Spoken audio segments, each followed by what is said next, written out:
The cold winter weather is coming, and the team at Peerless Boilers, they're ready to help you prepare for this season. It's time to make sure your home is nice and warm for the cold weather. Save loads of money on your fuel bill. Do it now before it's too late and you've got a mess on your hands. Start thinking about replacing your old beast of a boiler with a new high-efficiency Peerless Boiler. Go to peerlessboilers.com, pop in your zip code, and you'll find a dealer near you. Remember, Peerless Boilers, the world's best-built boilers, and proud sponsor of Sid Friends in the Morning, live from Israel.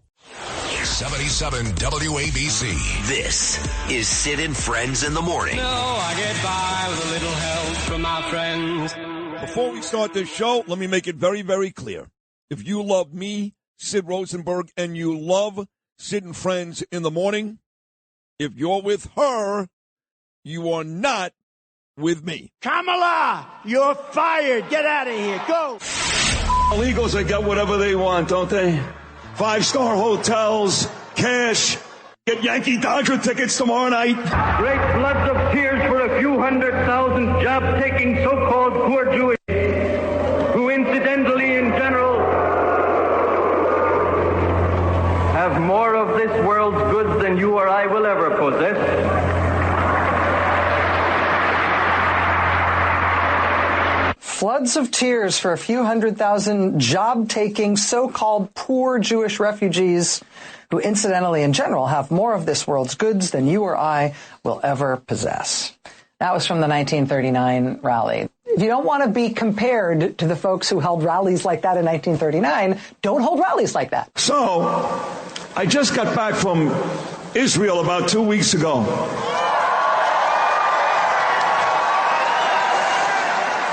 They love Trump in Israel, just so you know, they love him. They love him and Bibi, they love them both. I'm in Israel and had the opportunity to break the Yom Kippur fast with Bibi Netanyahu. What an amazing night that was. Cried with Israelis in the streets. They listen to me from Jerusalem. They really do this. Like all of you listen to me, all of you. I get back and they go, Sid, you want to speak at this MSG thing? I go, sure. Out of character for me to speak at a Nazi rally. I was just in Israel, but I took the gig.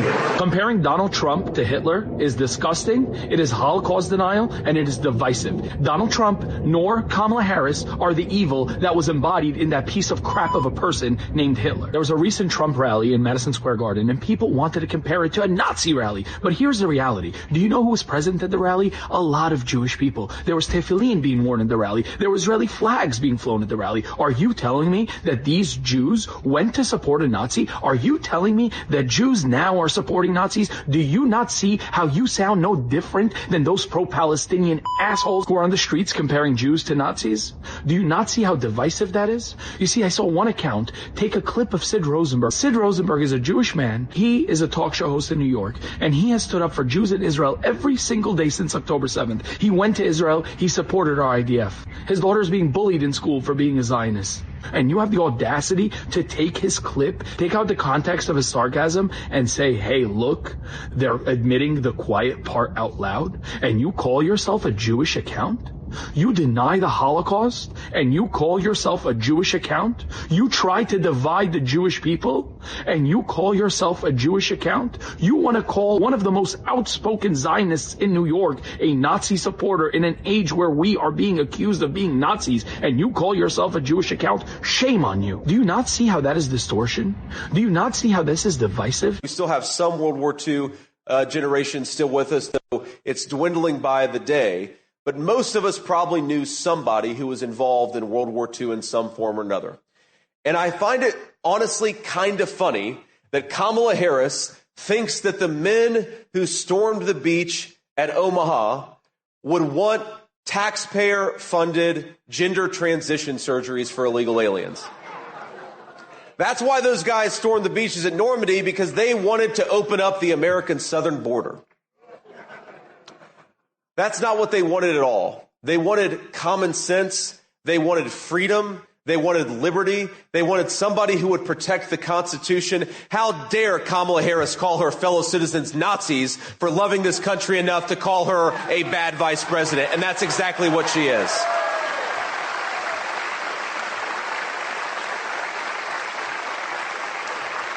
How dare Kamala Harris call her fellow citizens racist for not wanting their communities overwhelmed with fentanyl? How dare Kamala Harris call parents bad people for wanting their children to grow up in safe neighborhoods? How dare Kamala Harris call the American people bad for wanting an economy where they can afford to buy groceries and afford to put a nice roof over the heads of their children?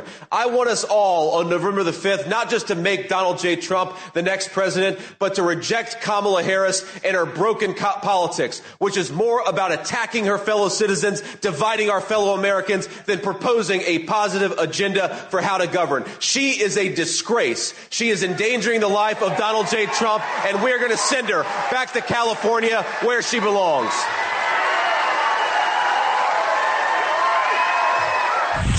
Breaking right now, an appeal has officially been filed by the state of Virginia after a federal judge reinstated voting rights to about 1,600 people that the state believes are not citizens. The DOJ argues that removing them from the rolls violates a 90-day quiet period before the election. Republican Governor Glenn Youngkin says the 90-day rule does not apply here. Governor Youngkin joins me now. Governor, always good to have you with us. I'm going to give you the chance to explain what is going on here and what action you're taking. Yeah, so let's just be crystal clear. What this federal judge did today was order Virginia to reinstate over 1,500 people who have self-identified as non-citizens back on the voter rolls. And I've got to say that again because it is almost astonishing for me to even say it. A federal judge just ordered the Commonwealth of Virginia to reinstate over 1,500 people who had self-identified as non-citizens back on the voter rolls. And this is the process that we have been using in Virginia for 18 years, a law that was passed in 2006 and signed by then Democrat Governor Tim Kaine, and of course, pre-reviewed and pre-approved by the Justice Department, the same division that brought suit this time.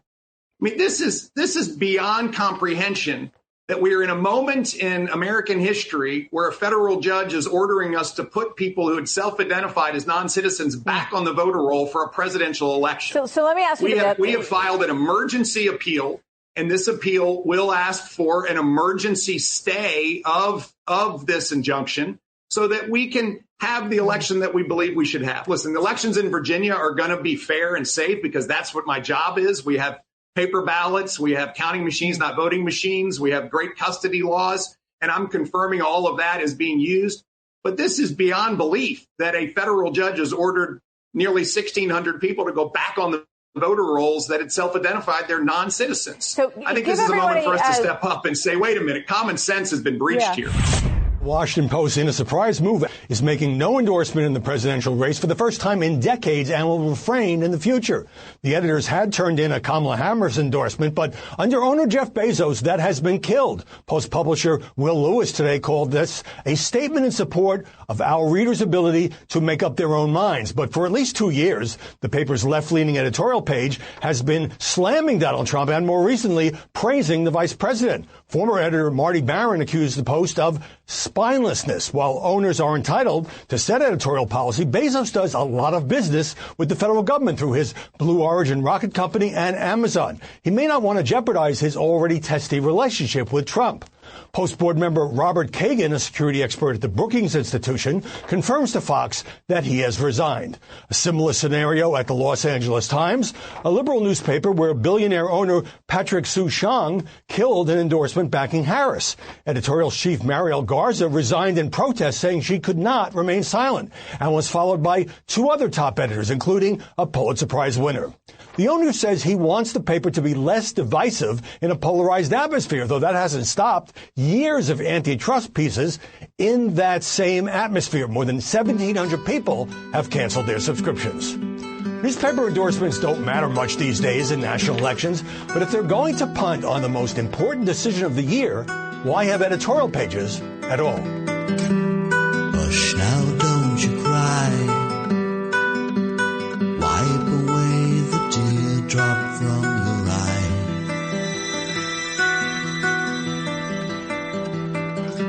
You're lying safe in bed,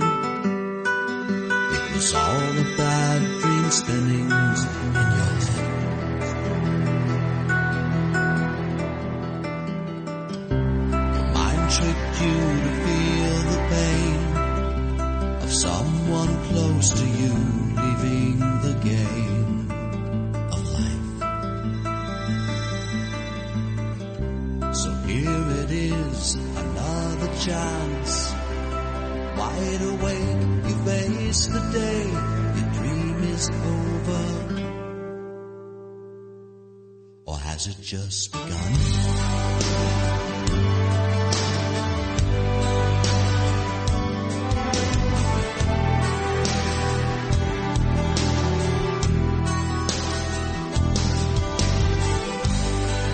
There's a place I like to hide, a doorway that I run through tonight.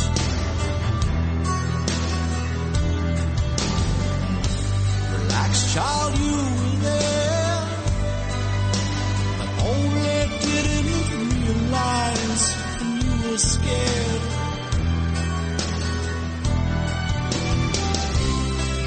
It's a place where you will learn to face your fears, trace the years, and ride the winds in mind. Commanding in another world, suddenly you hear and see this magic new dimension.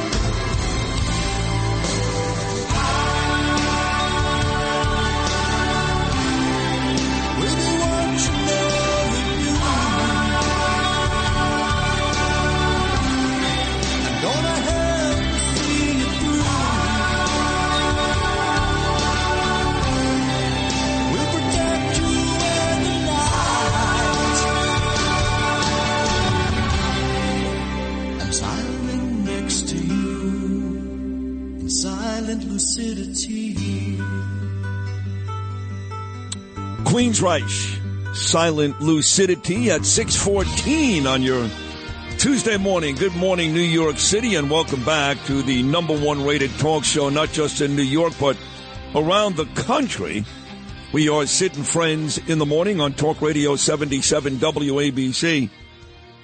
How do I know we're #1 around the country? Because all you had to do was watch any liberal channel yesterday. In fact, it's still going on this morning. Right now, Kamala Harris was showing Harris and Obama talk about the comedian, that Puerto Rican joke, which I must tell you, none of us were okay with. Trump campaign didn't like it. I didn't like it. And it was a miserable, failed attempt at humor. And for some reason, all these liberal channels are lumping in everybody else, me, Tucker Carlson, a host of others, with this bad comedian. But if you watched all these liberal channels yesterday, I mean, they couldn't get enough. They could not get enough. Every couple of minutes, my phone would be buzzing. I was trying to go to the gym. I was trying to do my normal stuff, you know. Not bothering you, don't bother me. Oh, wait a second, Nicole Wallace is talking about you right now on MSNBC. Wait a second. My friend Jamie McKim out there in Ohio. Wait a second. Rachel Maddow is talking about you right now on MSNBC. And not only did Rachel Maddow play my clip, one of my clips, and talk about me, but as you heard at the very beginning of the open, this is how sick she is and how sick the liberal media is. She played my clip where I was kidding around about going to a Nazi rally after a very, very important trip to Israel. And then, what does she do? Right after my clip, she attaches the actual clip from the 1939 Nazi rally. I mean, you can't even make this up. You've got Katie Couric, dopey Katie Couric, who puts on her Instagram page yesterday, even radio talk show host Sid Rosenberg admits this was a Nazi rally. Now, look, do I think Katie Couric is that stupid? Well, she's pretty stupid, let's be honest. There you go. There's another insult added to the list. That's right. I just said it. She is pretty stupid. So was Harris. But do I think she's that stupid? No. Do I think that's calculated? 100%. Katie Couric knows better. Just watch the damn clip. I spent 2 minutes talking about my historic trip to Israel, breaking the Yom Kippur fast with Bibi Netanyahu, and then laughingly said, kind of out of character for me, to be at a Nazi rally. And people like Couric took that, I guess, she tried to sell it like she took it seriously and said, see, even he said it. No, stupid, I was kidding. But to attach the clip from the Nazi rally to what I said Sunday, I mean, look, you can talk to your blue in the face. I said nothing racist, nothing. I was vulgar, 100%. So effing what? I'm vulgar here. If you listen to me every morning, and tons of you do, the ratings came out yesterday. John Katzmatidis can tell you the station got a 5-0, and my numbers are a lot better than even the rest of the shows at this station. So you can just imagine what I did. Just imagine. So clearly, not everybody in New York is upset about Brooklyn Sid's vulgarity. But a lot of you, because you're a bunch of pussies and you hate me, that was your excuse for shutting it off. Well, my grandkids are watching. First of all, what kind of grandparent would have their kid watching a Trump rally anyway? What are you, nuts? And by the way, my guess is that somewhere in your house, Grandma and Grandpa, one of your grandkids heard somebody curse. So, yes, I was vulgar. So what? So what? The Trump team loved it. They put out a really nice statement on Truth Social where I talked about how only Donald Trump can save us. Clearly, the Trump team thought it was great because I was recruited to go to Pennsylvania, where I'm going. I'm going to Philadelphia on Saturday night in an effort to help Trump win Pennsylvania. So many big-time people contacted me how much they loved my speech, from Tulsi Gabbard to A.J. Katsimatidis to Elon Musk to Matt Gaetz. They weren't all that upset with the vulgarity, and there was nothing in my speech, nothing that was racist. Calling Hillary Clinton a son of a bitch is not racist. Not after she claimed that I was speaking at a Nazi rally, pretty much calling me a Nazi. I never said one thing about the illegals. I did say effing illegals. I never talked about their color. I never called them brown people, because if you know anything about illegals, there's a plenty of white people that are illegals too. Russians, there's Asians.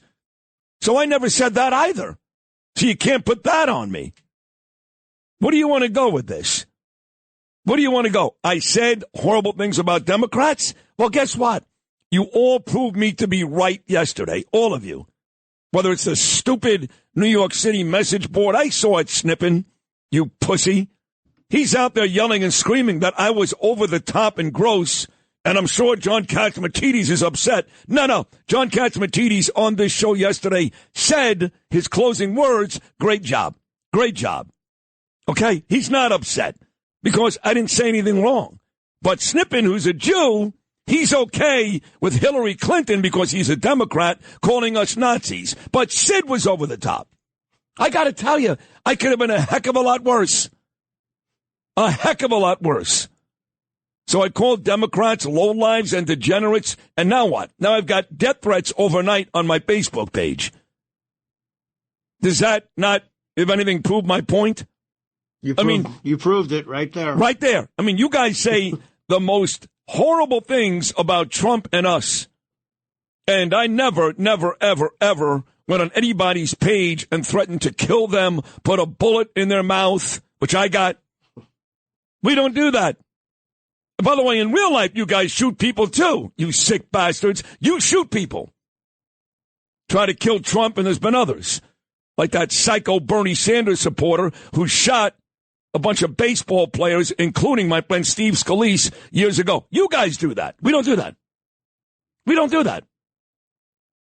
So everything that happened the last 2 days just proved what I said at the rally, which was not racist, not even a little.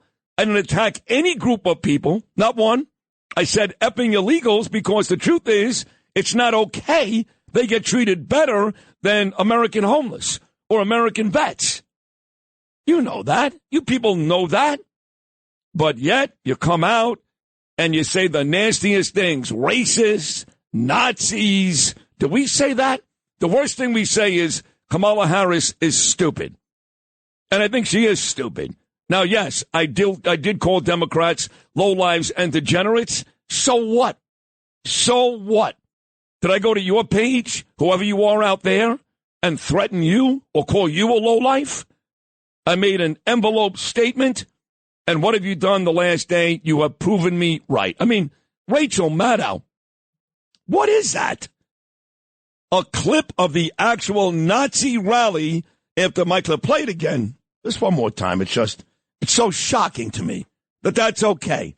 That's okay. Sid's a bad guy. They played my clip 1,000,000 times yesterday. Clips, I should say, plural. CNN, MSNBC. I'm the bad guy, but you can call us Nazis, racists, rapists. Last I checked, Donald Trump was acquitted of rape. Well, I shouldn't say that. The rape charge was thrown out. So they went to this second charge, sexual abuse, because it was in New York. He is not a rapist. That is just factually wrong. Just like calling January 6th an insurrection is factually wrong. There were no weapons, but you guys continue to do it because you are liars and lowlifes. Not us, you. So here it is again, MSNBC last night. Rachel Maddow juxtaposing, Noam, your favorite word, my speech with the actual 1939 Nazi rally. Illegals, they get whatever they want, don't they? 5-star hotels, cash, get Yankee Dodger tickets tomorrow night. Great floods of tears for a few 100,000 job-taking so-called poor Jews, who incidentally in general have more of this world's goods than you or I will ever possess.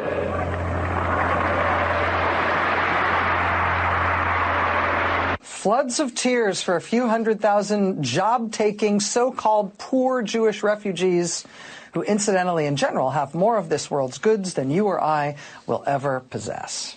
That was from the 1939 rally. If you don't want to be compared to the folks who held rallies like that in 1939, don't hold rallies like that. Yeah, what about our rally on Sunday was anything like that? I'm just curious. The answer is nothing. So what they've done for a long time now, and certainly over the last day, just freaking out, looking for any opportunity to take shots at Trump, the Republican Party, is way over the top. What I said wasn't over the top, not even close. What they do and say is over the top. But it ain't going to work. Do you know, Noam Laden, what a week from today is? A week from today. I know it's a tough one. Next Tuesday. Well, Halloween's Thursday. That's right. That's Thursday. I think it's Election Day. That's exactly right. 1 week from today is Election Day. Do you think that next Tuesday night on Election Day, we're going to know who the next president of the United States is, or God, who knows? I mean, right? Some people are saying it's going to be a landslide, or there's the poll saying it's when they say landslide, tight. They're talking specifically about Trump. So yeah. I haven't heard anybody say Harris wins by a landslide. It's either she ekes it out or Trump can kill her. Right, or he just runs the table and wins all the battleground states. So I don't know. I have no idea. Nobody knows. Well, I mean, you can take an educated guess. What is your educated guess? I mean, what is my gut? That's all I got. What does my gut tell me is that Trump wins. Trump wins. But wait, how could that possibly be? We just had a Nazi rally on Sunday. Yeah. And again, this comedian, who I never heard of in my whole life, never. The guy spoke 2 speakers before me. It was him, then Scott Lebedo, the relentless patriot, a great American, terrific guy, then me. I never heard of this guy. I met him on Sunday for the first time, and I haven't heard one person, one Republican, forget about the lousy Democrats. I haven't heard one Republican go, yeah, he was great, he was funny. Not one. But what the Democrats have done is now they lump us all in with him, which is completely unfair and dumb, but you're not fooling anybody. Like, nobody watched that rally on Sunday and said, I'm not voting for Trump now. Nobody.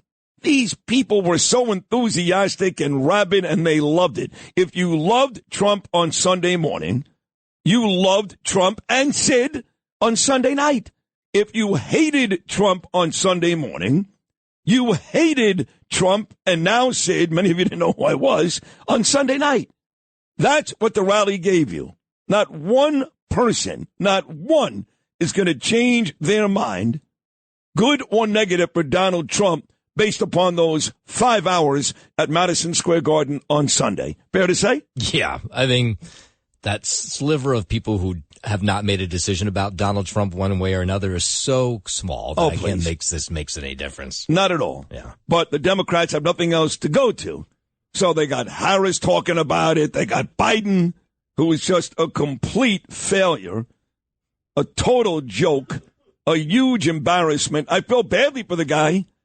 But let's be honest, that is the most embarrassing presidency and the most humiliating exit in the history of the office. I mean, even when guys had to resign, basically like Nixon, that was less embarrassing, I think, than this. This is a joke. And they go to him every couple of weeks, and he says something, and guess who cares? Nobody, especially his own party. And I got to tell you, I'm disappointed in Biden, because if the guy had any backbone, he would come out, forget about the party at this point. This guy, like him or not, spent 50 years defending Democrats, and every one of them have stabbed him in the back. Every one of them. Barack Obama, Kamala Harris, Nancy Pelosi. How about showing a set of balls? Oh, I'm vulgar, sorry. How about showing a set of balls and saying F you to the party? I'm going to vote for Trump today. How great would that be? Yeah. What? He's 80-something years old. The guy is seconds away from death. Seconds away. How about going out with some dignity and saying, you know what? I dedicated my life to you guys. You stabbed me in the back. F you. How about that? It is amazing. I mean, I think when this is all said and done, if she loses, they'll point to the fact that they didn't use him more, because there are a lot of Democrats, obviously Republicans hate him, but there's a lot of Democrats who love him, and he hasn't been out there at all. They've shelved him and haven't used him one bit on the campaign trail. And, all this about him, not being right of mind, he still has good moments. He has moments, yes. And on the campaign trail, you can tailor those moments. Of course. Right? And the fact they have not used him at all. He's just sitting in the White House wandering around. He's not even wandering. And look, he won last time. You may have thought the election was rigged like Trump and many others do. That's fine. But he won. And whether he got 70 million votes or the recorded 81 million, like you said, a lot of folks voted for Joe Biden. And last I checked, in the primaries, Joe Biden received 14 million votes compared to Harris, who received 0. Well, you can show respect for the presidency on his way out, too. Yeah. That's how they're looking bad. I mean, like Noam said, they just shelved him. Okay, we got what we wanted. He's out. Now we don't even have to observe him anymore. That's true. But he's the president until January. And God forbid something is going to happen in the next 2-3 months. He's the president. I know. Although he won't be. Reality won't be making decisions, probably. No, but we will be. He'll be part of the decision-making right up until January. Well, I mean, even if Trump wins. Yeah, but. I mean, if there's a big crisis, I'm saying. Oh, yeah. But he's the president, and you're showing that you actually just pushed him out of the way, and you got what you wanted, and you're showing no respect for the outgoing president. 0. So I mean, absolutely 0. It's terrible. It's humiliating. But again, what are they going to do? We're Nazis. We're racist. We're all these things that we are not. The interesting part is they're the Nazis. They're the ones who are completely okay with people like the Squad serving in government. The Squad. They hate Jewish people. They want to see the Jewish people exterminated today. That's the Nazis. That's your party, Rachel Maddow, you dumb bastard. That's your party, okay? You just came back from Israel. Yeah. I mean, the whole thing doesn't make any sense. Lou, I'm glad you brought that up, because at 9:15 this morning, we're going to be joined by 2 writers, Linda Sadaka and Michael Gerbitz. Michael Gerbitz owns World Israel News. Goes to millions and millions of people in Israel. It's a huge publication. And to Lou's point, the story just dropped yesterday about my most recent trip to Israel. and how much it meant to Israelis and Jewish people all over the world. And yet you're going to claim you're going to play a clip of a Nazi rally after my clip when I was clearly being sarcastic, and people are supposed to take you seriously and hate me, and then they wonder why people shoot Donald Trump, or wonder why somebody says to Sid Rosenberg there should be a bullet in your mouth. They're doing that, not us. I don't want anybody to hurt these Democrats. I hate the Democrat Jews. I'm saying it right now, okay? I hate them. They are a huge, huge problem. Huge. And a lot of the folks that are saying really nasty stuff to me online are Jewish. They're Jewish. Nasty. You're a POS. You're an embarrassment to our religion. Oh, I am? Is that right? Is that right? Were you in Israel a couple of weeks ago? I doubt it. I doubt it. Why? Because you go to some highfalutin temple on the Upper East Side? That makes you a good Jew? You're completely okay with young Israeli girls getting raped in tunnels in Gaza? I mean, what am I missing here, Noam? Please help me out. You know, what's so shocking about all this to me is I have family members that survived the Holocaust. I mean, they're not alive anymore. But Adolf Hitler, he wanted to systematically exterminate and end the Jewish race. And by the way, he came kind of close to making that happen. He right? really did. I mean, at least in Germany, he wiped And this then out. to take that imagery and then put it next to a Republican rally is so offensive in so many ways. And can you imagine if Fox News was rolling on a Nazi rally and then playing Democrats afterwards, the outrage that would be there? And that same outrage should be here now. I mean, there's nothing remotely close. You could hate Donald Trump as much as you want to. That's fine. But there's nothing remotely close between Donald Trump and the Nazi Party. And to compare the two is just outrageous. Outrageous. So that's what the Democrats have been doing. They really put it into high gear yesterday. They're still doing it this morning. So congratulations. Makes me feel even better, and makes me feel like what I said on Sunday was 1,000% correct. I've got friends who actually texted me and said, I don't ever want to talk to you again. I mean, come on. Yeah, I swear to God. His name is Kevin. I'm not going to give his last name. I'm done with you. What do you mean you're done with me? That's amazing. Yeah. Wow. Yeah. Yeah. Oh, my God. I mean, let me make it very, very clear. I don't think every single, and I know I said all of them, that's fine. I was on stage, you morons. I don't think every single Democrat is a horrible person. I still have friends and family members that are Democrats. I think they're stupid. Yes, you're stupid, but not a horrible person. But yet they get so angry. If some Democrat goes on at a rally, at a Harris rally, and says, I think Republicans are lowlifes, do you think that I'm going to text them? What do you think, Noam, honestly? No. Of course not. Of course not. Because I'm not a psycho. You guys in the media are claiming I am. Nicole Wallace, Rachel Maddow, Joe and Mika. CNN yesterday, they couldn't play enough of me. They must have played my clips on CNN 1,000 times. 1,000. Trust me, you say stuff at a rally, I don't even care. God bless you. Do what you got to do.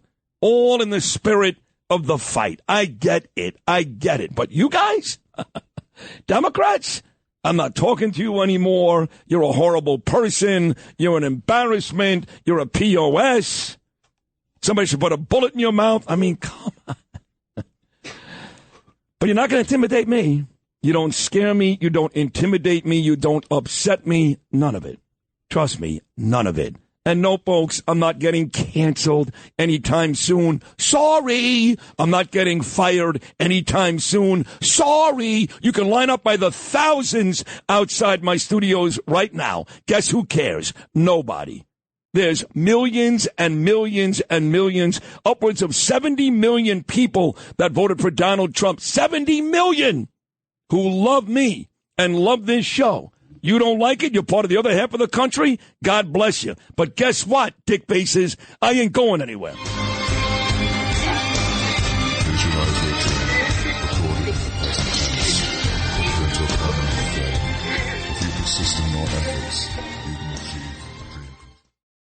This is Sid and Friends in the Morning. Entertaining and informative. Oh, you're my best friend. 77 WABC.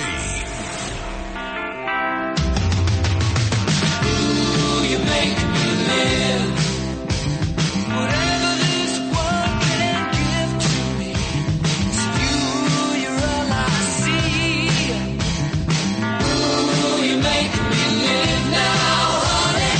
Ooh, you make me live.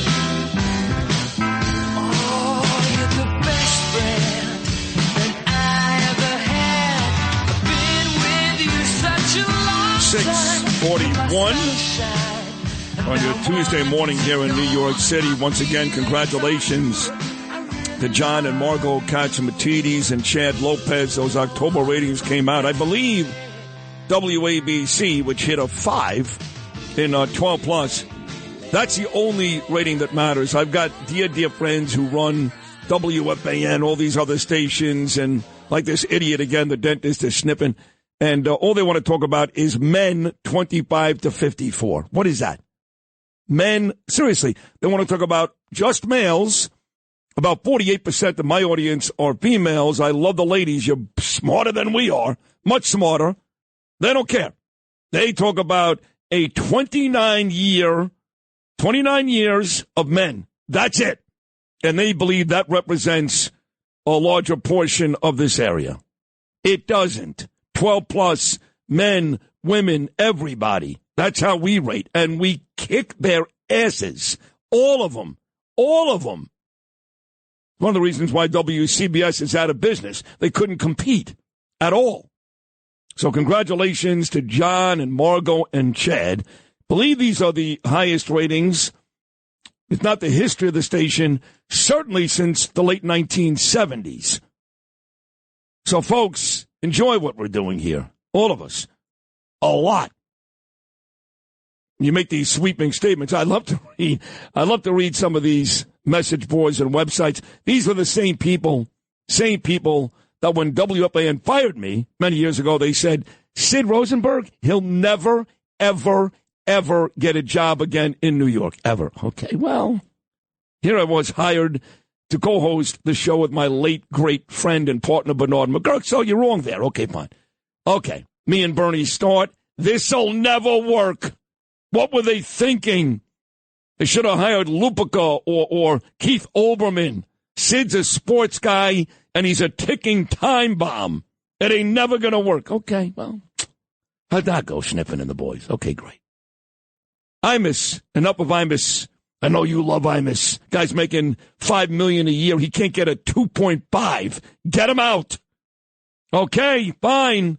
But you got to bring in a big-time talent. This is the great Imus in the morning. Now we're going to put in Bernie and Sid. Are you guys nuts? Bernie and Sid? No way. Well, guess who gets better ratings than Imus? Bernie and Sid, and guess who gets better ratings than Bernie and Sid? Sid. What I'm trying to say is, you guys all said it wouldn't last. January 27th will be my 9-year anniversary here. 9 years. I've been through Cumulus. I've been through John. I did middays. I'm doing mornings. You've been wrong every step of the way. Every step. But you still talk every day on these websites like you know something about radio. You know nothing. You've been proven to be stupid time and time again. The Sid Rosenberg predictions, and yes, I'm talking about myself, have been wrong time, and they'll continue to be wrong. Because I'm going to sign, whether you like it or not, a long-term, multi-year, big-time contract. I'm going to be here forever. That's what I want to do, of course. I know John would like that, and I would like that. So you continue to make these proclamations, these predictions, and you embarrass, and the way you talk, I mean, you was like with such conviction. Oh, I know. Nobody cares about a rating that talks about people who are 65 years and older. Oh, really? Is that right? Stick to what you know best, which I guess is root canal. I don't even know. Because you know nothing about this medium. Nothing. Wrong every step of the way. Every step. And I love it. Oh, boy, do I love it. This is Sid on Sports. Oh, my goodness! Sponsored by Peerless Boilers on 77 WABC. Justin Ellick here with your bottom of the hour sports update, sponsored by Pete Morgan and Peerless Spoilers. Go to peerlessspoilers.com, paviliontankless.com. Find a deal near you. They are the world's best built boilers. We do begin here on the baseball diamond out in the Bronx. And it is still all Dodgers all the time in the Fall Classic as the slumping Yankees fell 4-2 in last night's Game 3 at Yankee Stadium, sinking into a virtually insurmountable 3-0 series deficit. Freddie Freeman homered for the third straight game, and Walker Buehler kept the Yankees' bats silent en route through the LA win, moving the Dodgers within one victory of a surprising sweep in what was a much-hyped matchup between traditional powers. New York has been held to 4 runs and 9 hits in the past 2 games. They didn't score until Alex Verdugo's 2-run homer off Michael Kopech with 2 outs in the 9th. Kopech then retired Gleyber Torres on a grounder to end it. The only team in big league history to overcome a 3-0 deficit in a best-of-7 postseason series was the Boston Red Sox against the Yankees in the 2004 American League Championship Series. In the 11 previous World Series meetings between these old October rivals, the lone sweep was by the Dodgers in 1963 behind Hall of Fame pitchers Sandy Koufax and Don Drysdale. That was the only other time the Dodgers had a 3-0 lead in a World Series. New York hasn't been swept in a Fall Classic since 1976 by the Cincinnati Reds, but on all 5 occasions they fell behind 3-0 in a best-of-7 postseason series. The Yankees went on to lose that game. Yeah, but after 76, when they got swept by the Reds, that offseason they acquired Reggie Jackson and Bucky Dent and won the next 2 World Series. Reggie Jackson is not walking through that door anytime soon. No. But when you've already got Judge and Stanton, you're probably going to re-sign Soto. Probably. What else do you want? I'm not asking. I'm just asking to win a World Series game at this point. Yeah. That'd be nice. Yeah. And it makes selling. Really? You're going to be okay with winning 1 World Series No, game? Actually, to be honest, to be completely honest, I have tickets for Game 5 and I don't want to go anymore. Right. So I'd rather them just get swept tonight, get out of there, yeah. so I don't have to drag myself to this game on your Wednesday. luck, they'll win tonight, and then you'll go, then they'll get swept. Exactly. Then they'll lose, and then I'll just sit there to watch the Dodgers, pile on one another on the mound at Yankee Stadium. You can sit there with Pete Morgan and Zach Gelb and Craig Carton. They were all there last night. Pete sent me a text. I'm like, I'm not even jealous a little. No. The idea of freezing my ass off in the Bronx after the day that I just went through, no thank you. I'd rather be in Pittsburgh watching the Rangers and the Penguins. Yeah, no, I mean, totally. At this point, let's, we'll check completely into hockey and basketball season. Week 8 installment of Monday Night Football in the NFL, where the Giants suffered a 26-18 loss to the Steelers out in Pittsburgh. They fall to 2-6 for the second straight year. Up next for New York, they'll host first place Washington come Sunday afternoon. And on the NBA hardwood at the Garden, the Knicks dropped to 1-2 on the young season in the form of a 110-104 loss to the now 4-0 Cleveland Cavaliers. Up next for the Knicks, they'll start a 4-game road trip tomorrow night at Miami. As for the Nets, they'll be back out there tonight at the Barclays Center getting ready to welcome in the Denver Nuggets for a 7:30 p.m. tip-off. Sports sponsored by Pete Morgan and Peerless Spoilers. Go to peerlessspoilers.com, paviliontankless.com. Find a deal near you. They are the world's best built boilers. I'm Justin Ellick on 77 WABC. Sid and Friends in the morning. 77 WABC. Our love is alive. So we begin, foolishly laying our hearts on the table, stumbling in. Our love is a flame, burning within. Now and then, firelight will catch us, stumbling in. Wherever you go, whatever you do, you know these reckless thoughts of mine are following you. I'm falling for you. Whatever you do, 'cause baby, you've shown me so many things that I never knew. Whatever it takes, baby, I'll do. Stumbling in, folks. 6:55 on your Tuesday morning. Good morning once again, New York City. Got folks reaching out to me in big numbers to do their shows. You guys know Jason Whitlock, right? Everybody loves Jason Whitlock. I met Jason many years ago when I was doing sports talk radio in Kansas City. Whitlock was a writer, sports writer, sports talk radio guy, but he has now turned into over the last couple of years probably the most fierce and most respected African-American conservative voice, if not in the country, in the world. And we were very friendly years ago, and then it was, he comes on every now and then, but he reached out to me right away and said, man, you were great at the Trump rally. Come on my podcast, his Fearless podcast, which is huge.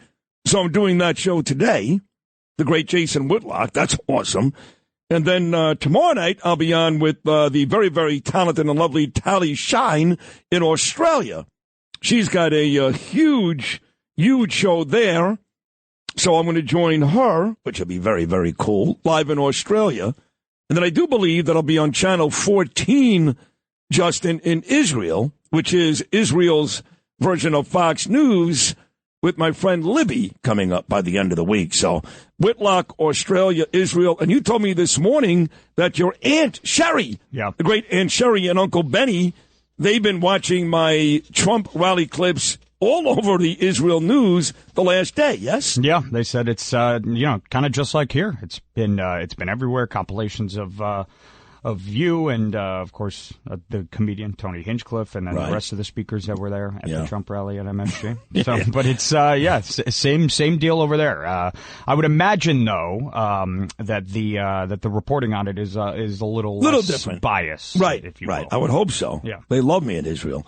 Dr. Michael Goldstein is running for election to the U.S. House to represent Connecticut's 4th congressional district, and I got to tell you, he's got to be very proud of his kid, his son Jonathan, because Jonathan has been relentless on getting his father on the show. I mean, the truth is, we don't cover a lot of Connecticut politics.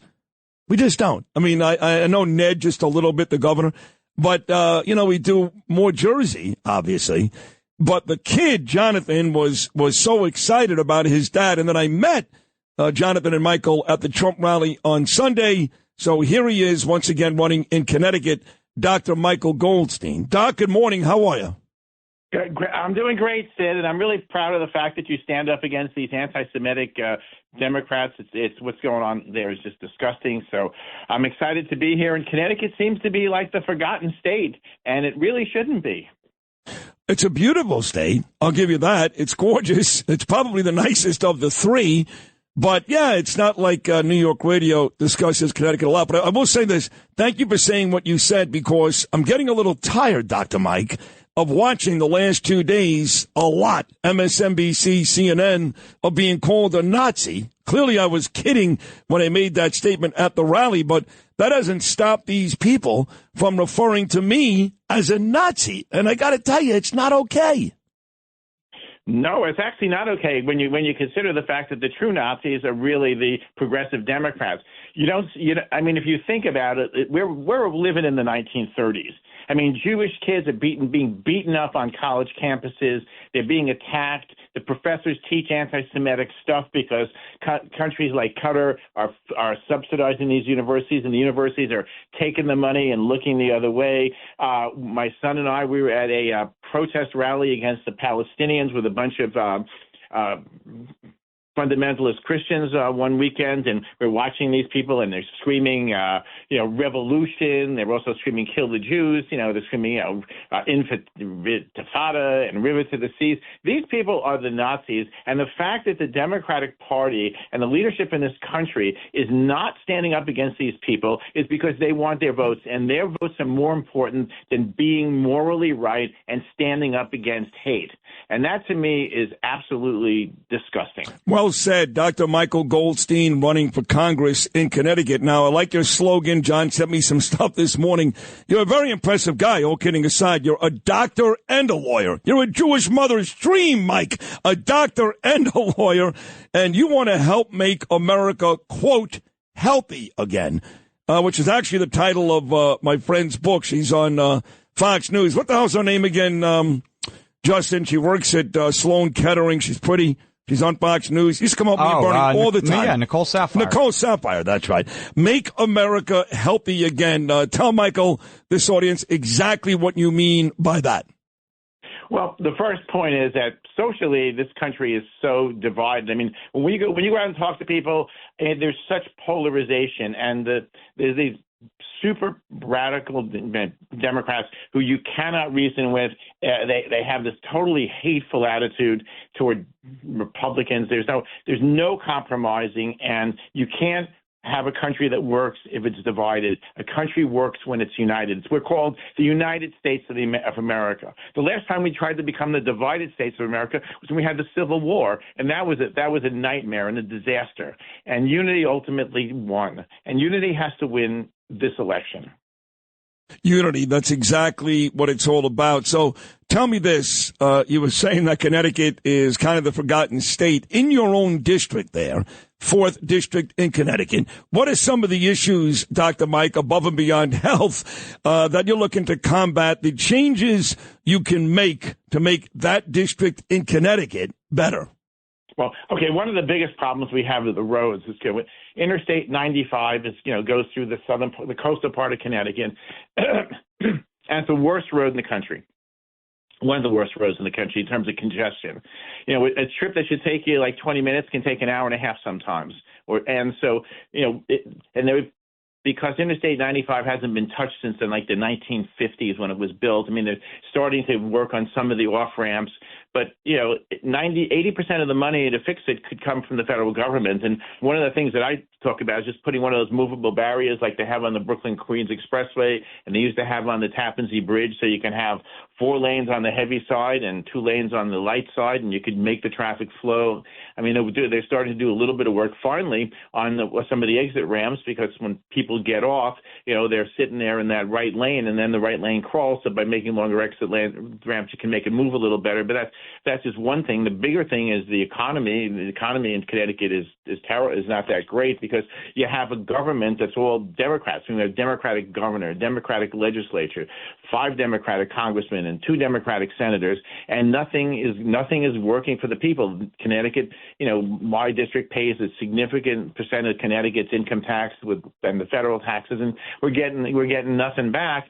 And businesses you need a place that's going to stimulate businesses, create jobs, so that people have opportunities. You need to curb inflation and energy prices. I mean, these are national issues, but I mean, look what's happened to the gasoline and heating oil under the Biden artificially created energy crisis.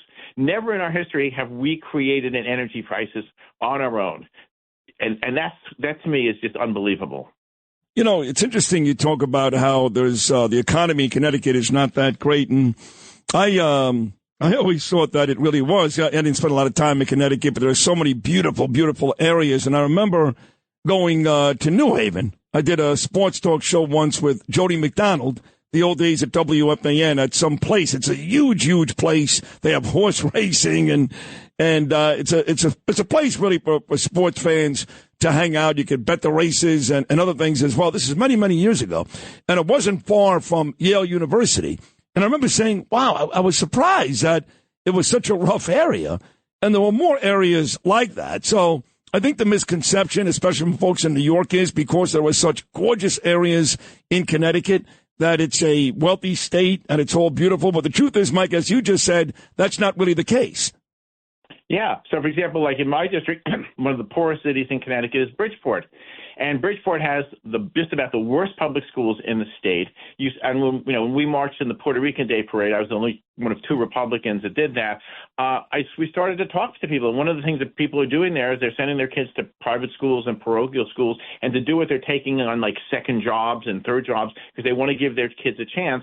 But the reality is that if we had school vouchers there, people could then go to other schools. These people wouldn't have to take 2 or 3 jobs to educate their kids, and they would have opportunities. I mean, in Bridgeport too, Bridgeport used to be a manufacturing hub. It's basically all gone, and there's huge potential for redevelopment there. There could be federal enterprise zones there. There's large areas where there used to be factories. Like we went to the Remington factory. It's shut down. Next to it is this huge vacant lot. I mean, these are places where you could build jobs, where you could build housing, affordable housing. If somebody just decided to have the will and the desire to actually work for the people. So in closing, once again, it was very nice meeting you and your son, Jonathan. You should be very proud of him. He's out there fighting for you. I absolutely am. I think he's great. He's great. Fights for you every day. And seeing you at the Trump rally, that was pretty cool. And I know for me, I had an amazing experience having the opportunity to speak. But forget about speaking. I was there for 5 hours after I spoke and watched everybody else. And all these reports about a hateful, angry Nazi rally, nothing could be further from the truth. It was an unbelievably enthusiastic, positive, great event. What did you take away from the big Trump rally on Sunday? I thought the enthusiasm was unbelievable. People calling it a Nazi rally or living in some alternate reality. It was much more a rally about unity, about patriotism, about building America, about bringing back a country that has basically been destroyed by the worst president in 100 years and fixing what these people have messed up. And we cannot let 4 more years of this stuff happen. So, Michael, what is the best way for folks listening to you right now that want to help you out in your race in that 4th district in Connecticut? What's the best way for them to do that? Go to my website, www.goldsteinforcongress.com. We need money. We're with a David versus Goliath battle to win the hearts and minds of people in Connecticut so we can make change. And if you want to donate, if you want to volunteer, we can, even if you don't live in our district, we could use people for phone banking. So if you want to help, you want to fight a battle, you want to fight for America, get in touch with me. All right, Dr. Michael Goldstein, I wish you the best of luck for what it's worth. I am endorsing you in that congressional 4th district in Connecticut and wish you and your son Jonathan the best of luck. And hopefully a week from today, you get positive results in your home state of Connecticut. Thank you so much. That would be great. And keep up the great job, Sid.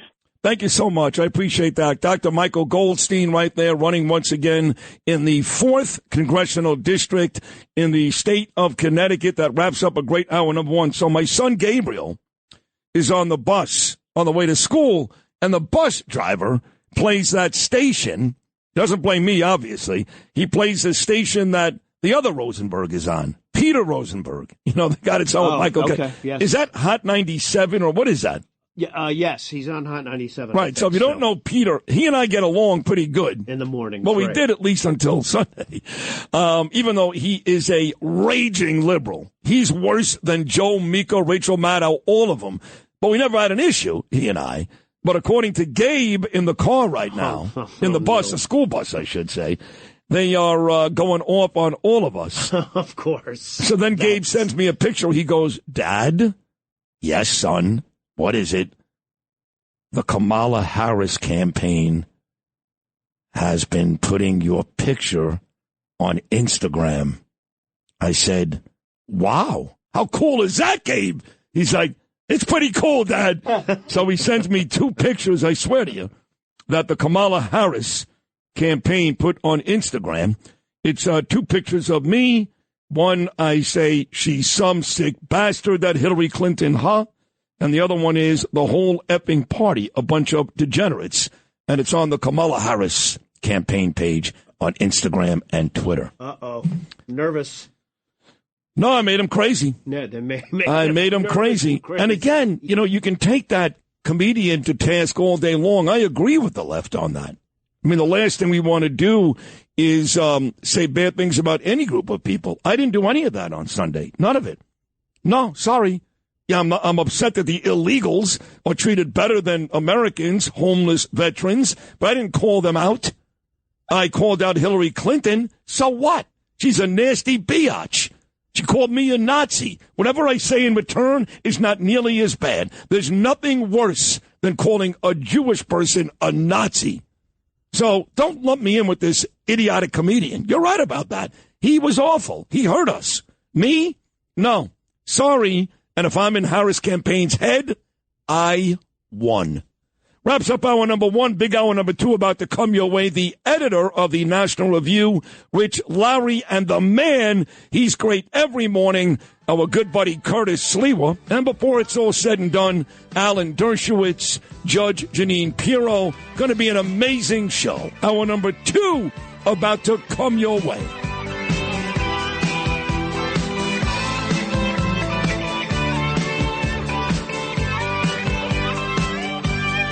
You were so young.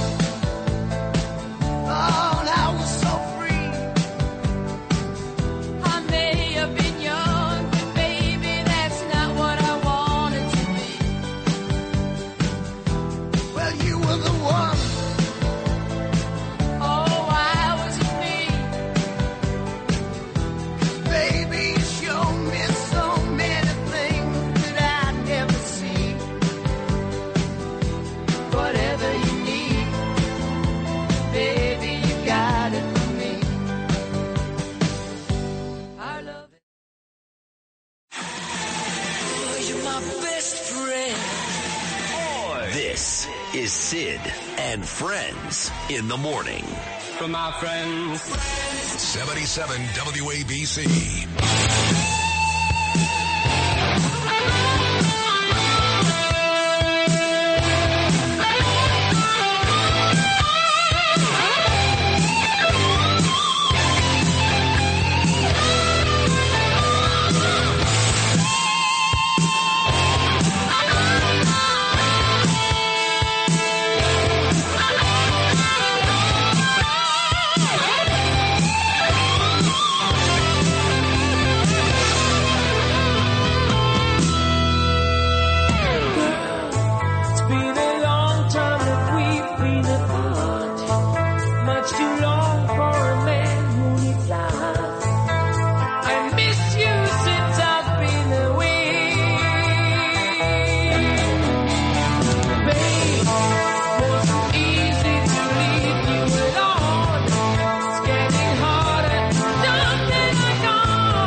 Funny about these liberal TV shows, these Democrats. So you guys know I'm kind of friendly. That may be a stretch, friendly, but at least I communicate with Caitlin Collins over at CNN. And I believe Hillary Clinton made those offensive Nazi comments with Caitlin initially a couple of days ago. And I also talked to Rachel Scott from ABC. She reached out to me. She was at the rally on Sunday. She's the one that peppered Trump at that ridiculous Chicago journalist thing a couple of months ago. But they all know me. So if you're Rachel Maddow and you're going to attach my clip from Sunday to the actual Nazi rally clip from 1939, or you're Nicole Wallace, or Joe and Mika, or Caitlin Collins, any of these folks, why not reach out to me? I'd go on. You know, I don't put Democrats, for the most part, on this show. Then I go on Fox News. I used to go on Newsmax. I've been invited to go on Newsmax 10 times the last 2 days. Bianca invited me. But I would go on these liberal shows just to go back and forth with these animals, because that's what they are. Animals. Comparing what we did Sunday to a Nazi rally. I mean, the comedian was a complete idiot. And nobody on either side is okay with him. Nobody. Not Trump, not me, nobody. Now, you can make a good argument. Somebody asked me this yesterday at the gym. Why wouldn't they vet you people? Like, did anybody look at your notes before you wanted to? I think, Noam, you asked me that. I did. It's a very good question. No, nobody asked us anything, and maybe they should have in respect to the comedian. But that was one speaker of about 7 hours of great speakers. So let me put it out there. You want me to come on your show? You want to have a real big boy conversation? Why I said the things I said? And you're going to come to find I was right.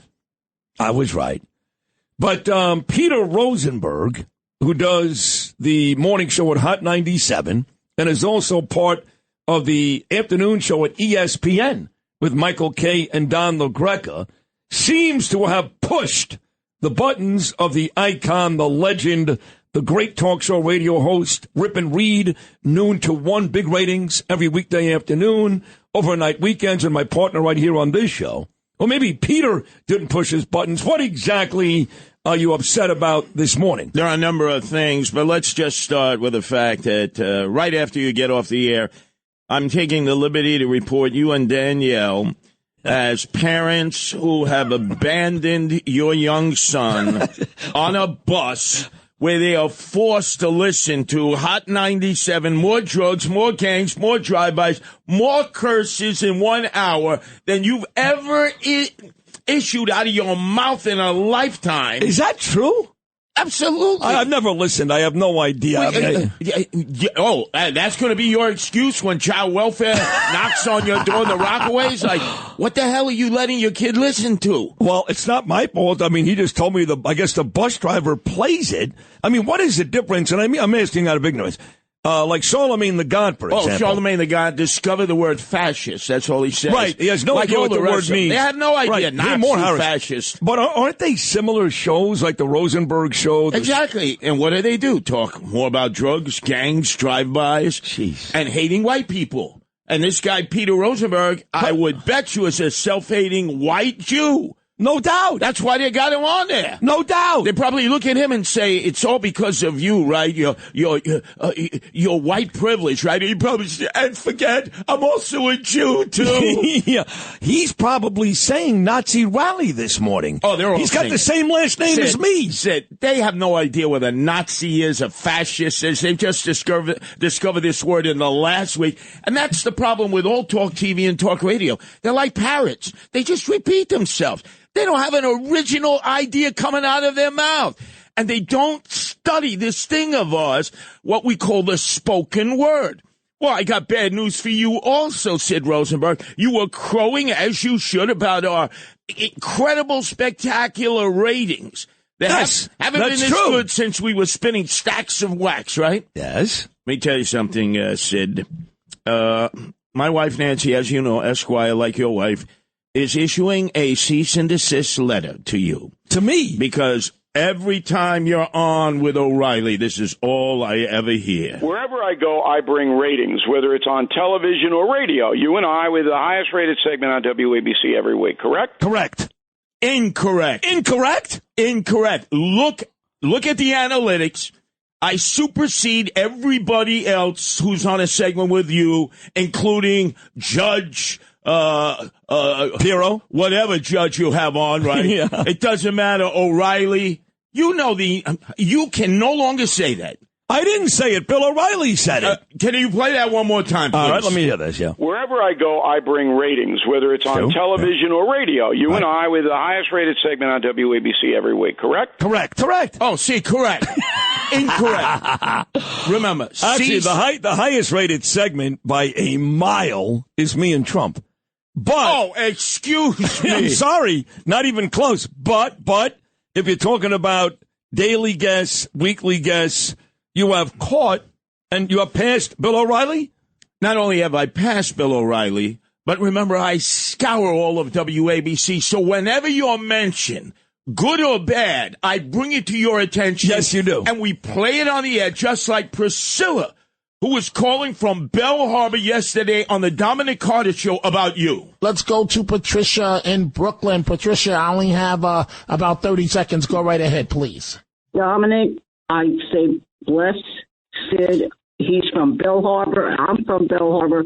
I'm telling you, I was crying with happy tears. That man tore the house out. It was beautiful. It was. I'm so proud of WABC. Sid brought it. He brought it. Patricia. I'm telling you, Dominic. I cried with happy tears. I was full of relief. I can't take this anymore. This nonsense in our country. Sid brought it to where it has to be, at its knees. How do you like that? My whole day is, mate, I swear to God. Does O'Reilly do that for you? Dominic didn't even bring that to your attention. No. Because as far as they're concerned, it's all about I and me. No, Sid. You give me a segment Monday through Fridays. It is my job not to be Aaron Judge. It is my job to be Reggie Jackson and Derek Jeter, Mr. October, and deliver on every segment. And you do. You do an amazing job, and that's why you're here every day, and people love you. And I will say this, and I'd say this right to Bill, that when people stop me every day I get stopped, they always bring up Curtis Sliwa. And I'm going to say this, and I want to feel the same way. You know, all of you guys say nice things about me. Sometimes you rib me, but you say nice things. Donald Trump says nice things. But that lady, and I think her name was Patricia, not Priscilla, Patricia, whoever she is in Bell Harbor, when I hear stuff like that, that makes it all worth it. I love that. More than Trump, more than anybody. When Patricia from Bell Harbor says, I'm crying because Sid is our voice. Do you not love that, Kurt? I know you speak to the people all the time. I've walked on the subways with you. I've seen the reaction you get. Black people, white people, they love you. Does anything beat that? Anything? Yeah. Well, help me this weekend when I'm out there with the Reverend Diaz Sr. there in the Puerto Rican communities, trying to get them to realize what that idiot said right before you and Scott Lebedo is not representative of the Republican Party. Well, I'm glad you said that because it's not. Donald Trump has come out and said it. Good. Somebody on Fox News representing Trump has come out and said it. Good. I've said it the last 2 days. Tony wasn't funny. I never knew him before Sunday. I have no desire to know him now. Well, this is how we're going to test that out. Well, let me ask you this. My Lynn, who loves you, asked this morning, do you think Tony's comments will hurt Trump? Do you think that Puerto Ricans who are going to vote for Trump may go the other way? Now, I don't think so. Well, what do you there's think? a litmus test. You're going to be out with your favorite gay bore guy in the world, Bill White, on Saturday afternoon in Philadelphia. That's right. I'm honored that the Trump campaign picked me, their very last stop, to try to win the most important state, Pennsylvania. Well, I understand. Saturday night. He's going to have gay men there in Fishtown, no doubt. 13th Street corridor, maybe New Hope out it. They love you. They're going to want to massage your calf and take you to the nearest gay bathhouse. It's not going to be a hard sell, but I am going to show up. Well, it's going to be a hard sell. Danielle is coming with me. Oh, that's not good. That is not good. Maybe she'll sit outside the bath for a couple of minutes. I think so. Okay. But then I'm picking you and Danielle up. We're going in an open back truck, and we're going through the 3 El Barrios in Philadelphia to see, in fact, if Puerto Ricans have said, hey, forgive and forget. We're going to 5th Street and Lehigh Avenue in North Philly. It's Little Boricua. Then I'm taking you between 6th Street and B Street, north of York and south of Erie Avenue. It's Old Boricua. And if we have time, we're going to go into Reading, Hazeltown, and Allentown, all Puerto Ricans now, all formerly from New York City. And we're going to put that to the test, Sid. I'll make sure you're in a bulletproof body condom as we're riding through those neighborhoods. Trumpo. Look, I love the Puerto Rican people. I didn't make that stupid comment on Sunday. I love the Puerto Rican people. What I'm amazed by you, though, is, you know, when you start talking about Brooklyn or Manhattan or Staten Island, but here's what's amazing about Curtis Sliwa. The first time I went to Israel, I've been back twice now. The first time I went to Israel, like 9 months ago, Curtis was breaking down the neighborhoods. He was right about all of it. Now you're talking about Pennsylvania. Is there any city in our country or in the world, quite frankly, that you don't know about? Well, I visited, we're already in 13 countries, 130 cities as guardian angels. And I've been run out of many more countries and many more cities where the moment I stepped into the town, they had me locked up and were ready to give me a beatdown. Come on. Oh, absolutely. In the early days of the guardian angels, I was a pariah. So let me just say, when you get run out of areas, when they're hating you, you know every square inch of that neighborhood because you may have to make a quick exit. Right. Or your life is at stake. So I know a hell of a lot about Philly. But for all we talk about with people trying to kill you and people wanting to kill you, today is one of those very few mornings in our history together that I feel very comfortable in saying, because I've got proof right here. Yes. That more people want me dead this morning than you. Oh, there's no doubt about it. In fact, there was a little old lady yesterday at St. Patrick's Cathedral. They used to be able to light candles. You can't do that anymore. Who was actually praying to St. Jude, the patron saint of hopeless causes, on behalf of Aaron Judge and the Yankees. Obviously, it didn't work. Yeah. Well, you can still pray. You have to, but it's like $3. Yeah, but you don't get to light the candles anymore. And she was praying for you because she has said, look, I love Sid, but he has become the king of profanity. Oh, God, no. In fact, according to today's New York Times, you haven't even looked at it. They've done analysis, a computer search of the 17 speakers, 43 of whom cursed, and you are the one who earned the title for the person who should have had Fellsnap the soap if you were a Gentile. Watch your mouth out. But I told him, hey, you're a Jew. You're an observant Jew now ever since October 7th. So they're going to get the Rokish laundry soap, the kosher soap, to wash your mouth out. No, is that really in the New York Times today? You have been dubbed the king of profanity for F-bombs, S-bombs, the whole 9 yards. I'm proud of it. And again, if you listen to this radio show, and I know a lot of people don't like it. I don't think Margot likes it. But, what are you going to do? I get the best ratings in the city by a mile. And and you know this, Curtis, when somebody gets the best ratings, you don't mess with their content, whether you like it or not. So if you listen to this show, you know that what you heard on Sunday is not different than what you hear every weekday morning right here. It wasn't like I come on the air every day and I don't know, give me the right word here, like I'm going into church, and then all of a sudden Sunday I went nuts. What you heard Sunday is what you get from me every day. Well, that's Brooklyn. The only difference is that Lou Ruffino, when he does the program as your board operator extraordinaire, always has his finger on the dump button with you.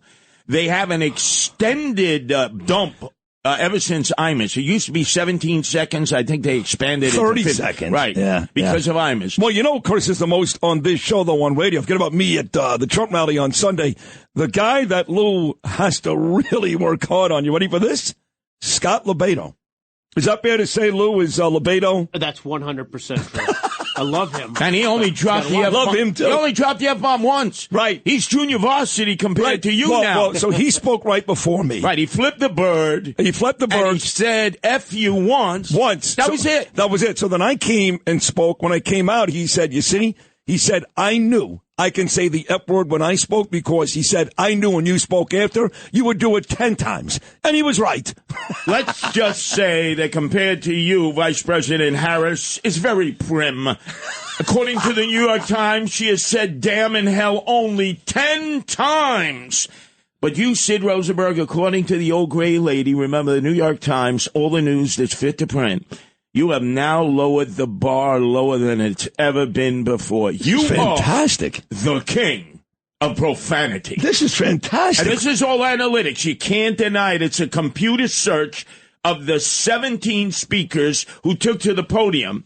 You clearly dropped more profanity than Dr. Phil, who put everybody to sleep. He's still speaking. I still haven't figured out. 17 minutes. I don't know who was worse. Frank Morano at our 100th anniversary at WABC at Cipriani's, where he was supposed to speak 2 minutes to introduce me. They were giving me an award, for having survived 35 years in talk radio. He spoke for 20 minutes. I don't know who was worse, Dr. Phil after Hulk Hogan, what a Debbie Downer, or Frank Morano, the Mamaluke at Cipriani's at 100th anniversary. Remember, close. Chad had to go up there and drag him I know, up. I remember. He wouldn't stop talking. I remember. With that cocktail in his hand, too, also. I know. So I am telling you, Sid. Who wrote that story in today's New York Times? I'm just kidding. Look. Somebody get that story, it's please. All analytics. This is what you got the election day is 1 week away. You got Israel still embroiled in this nasty, nasty war. You got New York City falling apart, and the New York Times is spending their money and their time worried about how many times I used the F word at a pep rally at Madison Square Garden on Sunday. You have been dubbed by the old gray lady the king of profanity. Let them go F themselves. Notice how different this campaign has become. In the beginning, everybody was worried, where will the Swifties go, Taylor Swift? Who will she endorse? Well, early on, she went with the coach and with Harris against Trump, and Trump basically said, F you and all your Swifties. He didn't care. And there hasn't been a mention of her since. Now all the focus is on Sid Rosenberg, who strode down that aisle, who now is dominating the international world of news and being called the king of profanity globally, all in honor of Donald Trump, who will become the next president of the United States, and then will appoint you as the linguistic chairman of America to make sure that when people express themselves, it's First Amendment right of free speech to drop the F-bomb, the S-bomb, all from who the New York Times has dubbed the king of profanity this morning, Sid Rosenberg.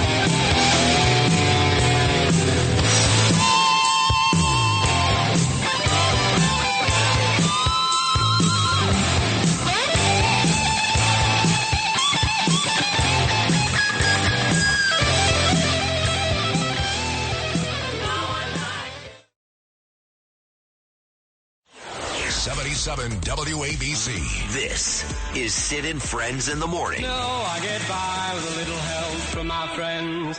Illegals, they get whatever they want, don't they? 5-star hotels, cash, get Yankee Dodger tickets tomorrow night. Great floods of tears for a few 100,000 job-taking so-called poor Jewish, who incidentally in general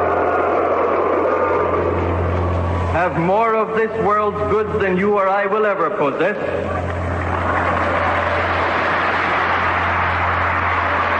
Floods of tears for a few 100,000 job-taking so-called poor Jewish refugees who incidentally in general have more of this world's goods than you or I will ever possess.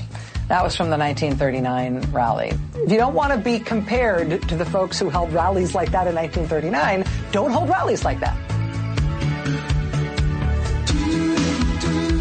Again, I'm not sure what Rachel Maddow's talking about it. What about what I said there was reminiscent of a Nazi rally? In fact, when I told the story of my most recent trip to Israel, and I've got two great writers coming on today from WIN, World Israel News, Linda Sadaka and Michael Gerbitz. When I told the story about my most recent trip to Israel and breaking the Yom Kippur fast with Bibi Netanyahu, it was pretty obvious. The line afterwards was, I could never really imagine myself at a Nazi rally, that I was being sarcastic, and yet, not because they're stupid, but because they're evil. People like Katie Couric all over Instagram and Twitter yesterday saying, look, even Sid Rosenberg said he was at a Nazi rally. No, stupid, I was being sarcastic. And Rachel Maddow did the same thing last night. Joe and Mika yesterday, same network, MSNBC. So angry, so nasty. It was like a Nazi rally. It was not. And specifically of all people, me, I mean, again, we'll talk to Sadaka and Gerbitz coming up, but no one has been more outspoken for the Jewish people than me.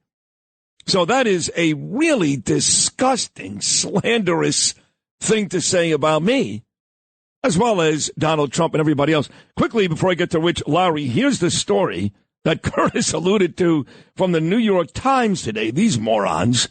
Trump long ago crossed the line from propriety to profanity. Then came the garden. In former President Donald J. Trump's third campaign for the White House, his speeches have grown coarser and coarser. Starts off the writers, Peter Baker. He's the chief White House correspondent for the Times. And Dylan Friedman. He's just some douchebag for the Times. Four-letter words are flying everywhere. That's how it starts. And then on page 3 of this, it says the crowd typically does not mind. Quite the opposite. The thousands on hand at Madison Square Garden cheered and laughed at the F-bombs, S-bombs, and other bombs thrown out by the various speakers and warm-up acts from Mr. Trump. It clearly is a part of the testosterone-driven appeal. Real men curse. Mr. Trump is a real man. What they want is a real man for president. Here's a paragraph you're going to love, Lou.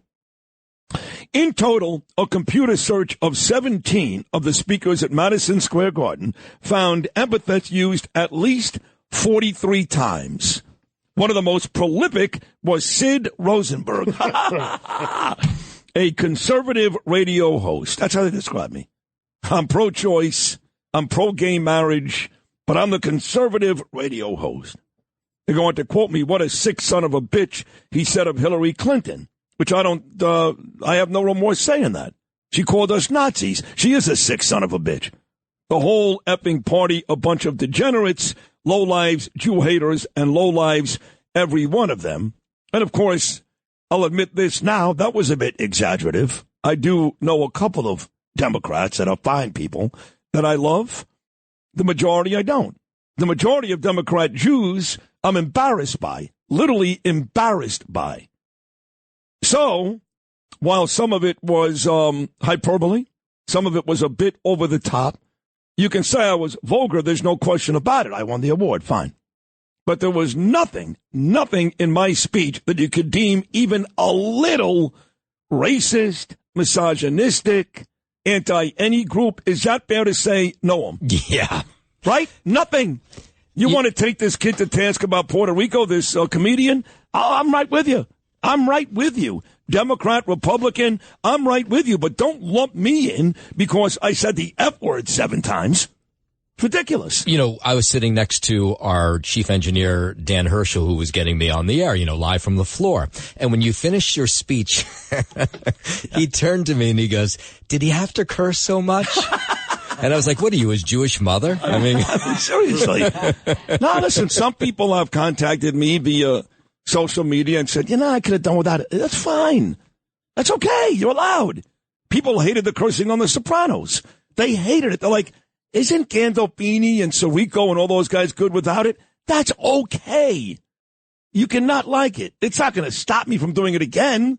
That's who I am. This is me. Like we always say about Trump, oh, Trump's got to stop doing that. That's Donald Trump. Can we all stop this, add that? I'm sure we can. But this is who we are. And again, if you listen to me every day on this show, and a lot of you do, in big numbers, what you heard Sunday was no different than what you hear here every day. Isn't there something to be said for consistency? If I was an altar boy 5 days a week on this show, and all of a sudden Sunday I went nuts, to me, that's a reason to be critical. But you got the Sid Rosenberg on Sunday that you get here. I can't say the F word here, I get that, but I come close. Is that not fair to say no? That is very fair. And you do use the F word here, just nobody hears it because we bleep it out. Much of the time. Oh, his mic's on, Jesus. You can take the boy out of Brooklyn, but you'll never take Brooklyn out of the boy. Okay, we'll talk to Rich Lowry coming up next. We've got Lowry, we've got Alan Dershowitz, we've got Judge Jeanine Pirro, we've got Linda Sadaka and Michael Gerbitz from World Israel News. We got all of it. Keep it right here. The Tuesday edition of Sid and Friends in the Morning rolls on.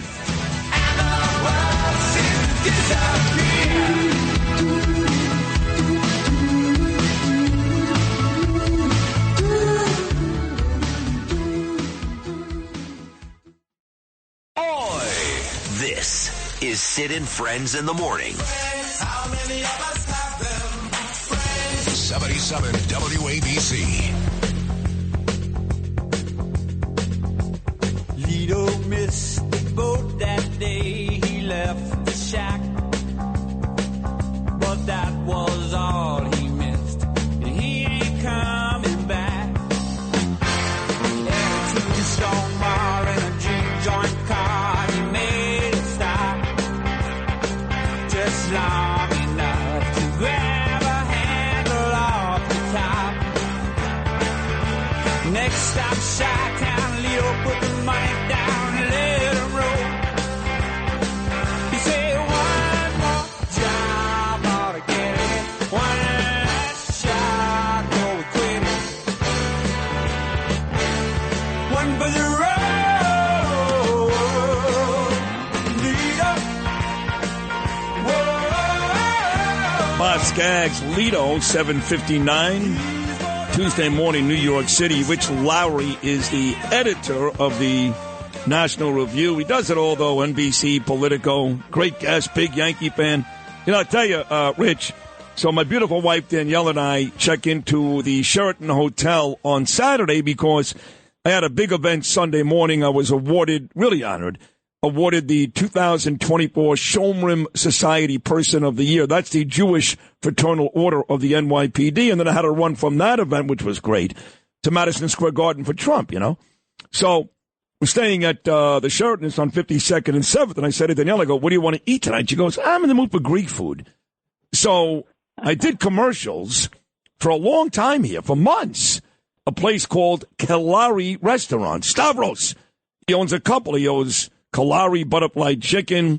So I walk in, and when I was doing the commercials, I never went. I was just busy, I walk in, I go, man, I've been here before. And then it occurred to me, I go, Danielle, you know who took me here? Rich Lowry. And it was a great lunch, and we had a great dinner, and Stavros was very, very nice. That is a great restaurant. It's an awesome restaurant. Yeah, it's an awesome It gets a little loud when it gets crowded. That's the only thing. But otherwise, it's great. And it's very often crowded because people love it. It was packed. Yeah, I mean, it's every bit as good as Zava, the rest of those places, if not better. But we enjoyed it. And I go, Danielle, before I took you here, I'm sorry. I was here with Rich Lowry. But then I went to the Garden on Sunday, and I've been called everything from a racist to a Nazi. Rachel Maddow playing my clip juxtaposed with a Nazi rally clip. Nicole Wallace, Joe and Mika. Good morning, Greg Kelly. How are you, buddy? Every one of these liberal networks just killing me the last 2 days. I know it. I knew it was going to happen. I expected it. But it's still ugly when it happens. You know what I'm saying? Yeah, we all know the Nazis were famous for using the F word. If they hadn't used the F word, they would have been perfectly fine people. But instead, it's the F and Jews need to go to the camps. That was a terrible thing about the Nazis. Right. I agree with what you were saying earlier. The comic that was bad. I don't think it's going to make a difference in the election, but who knows? It could. Why when you got you're fronting for the candidate who's trying to win black men and Latinos, don't make ethnic jokes. Do them in the club. That's fine. Do them on your show, on your podcast, whatever. But don't do them at a political rally in the closing days of an election. I just think that was stupid and selfish and malpractice. But Trump, and this is the main thing. Trump was great. It was upbeat. It was on message. And there was nothing Nazi or fascist about it. No. And I think this is the thing people underappreciate that's happening that hasn't happened before.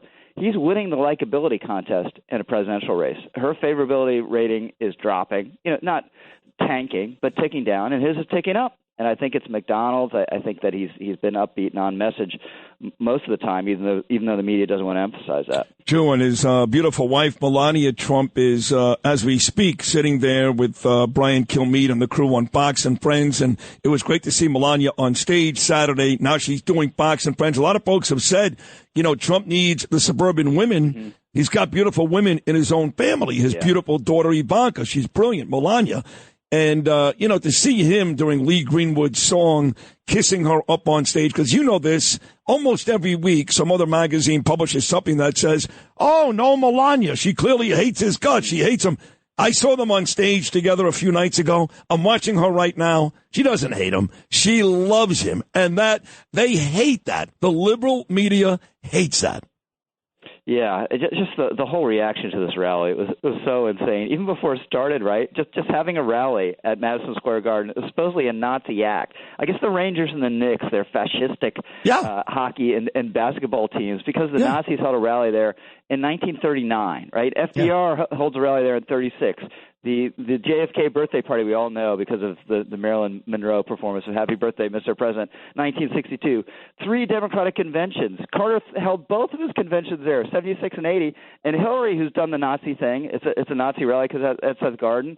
Her husband is nominated at the Garden in 1992. I'm so glad you brought that up. Her husband was nominated there. And look, I called her a son of a bitch. I went after Hillary because she said it. She called us Nazis right there with Caitlin Collins on CNN. So I'm sorry. You can't come after me and say, whoa, he shouldn't talk about Hillary Clinton like that. She called me a Nazi. I didn't just come out all of a sudden and say that.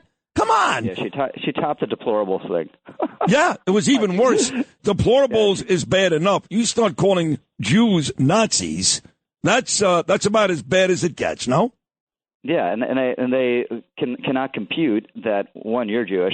Two, there are a lot of other Jews there. There are Israeli flags there, and the candidate who's supposedly the fascist is much more pro-Israel than the candidate who's supposedly resisting. Not even close. I actually saw Jewish people rapping tefillin. And non-Jews have no idea. Yeah, they were rapping tefillin inside the Garden before Donald Trump even spoke. So it's disgraceful. It's disgusting. Again, I'm with you, the comedian, the Puerto Rico stuff. I love the Puerto Rican people. They know that. I have a ton of Puerto Rican listeners right here. I thought he was out of line. I'm not in tow with that guy. He's an idiot. But the rest of us, to be lumped into that, completely unfair, not true. It was an enthusiastic, wonderful rally. At times, vulgar. vulgar, but vulgar is not racist and or Nazi or fascist. None of those things. But here we are. Trump is just such a personal thing too. He's such a New York guy. This is the most famous arena in the nation. This is where champions were made, and so to have that event for 5.5 hours and kind of kill it at the end must have been a great feeling for him. Yeah, it was even longer than 5.5 hours. It just didn't end. I remember they said he's going to speak at 5, and we still like 9 speakers to go. I think Dr. Phil is still out there speaking right now. But we are 1 week away from the election, and you and I did this every week with Bernard, God rest his soul, and you remain very, very steadfast that Biden was going to win. Biden did win, whether it was rigged or not, that's up to you. But Biden did win. You've been equally as steadfast on this show since that Donald Trump would win, even with the Puerto Rican comments and the nasty liberal take on this rally. Do you think a week before the election, you and I will talk one more time before the big day, do you think Donald Trump is still going to win?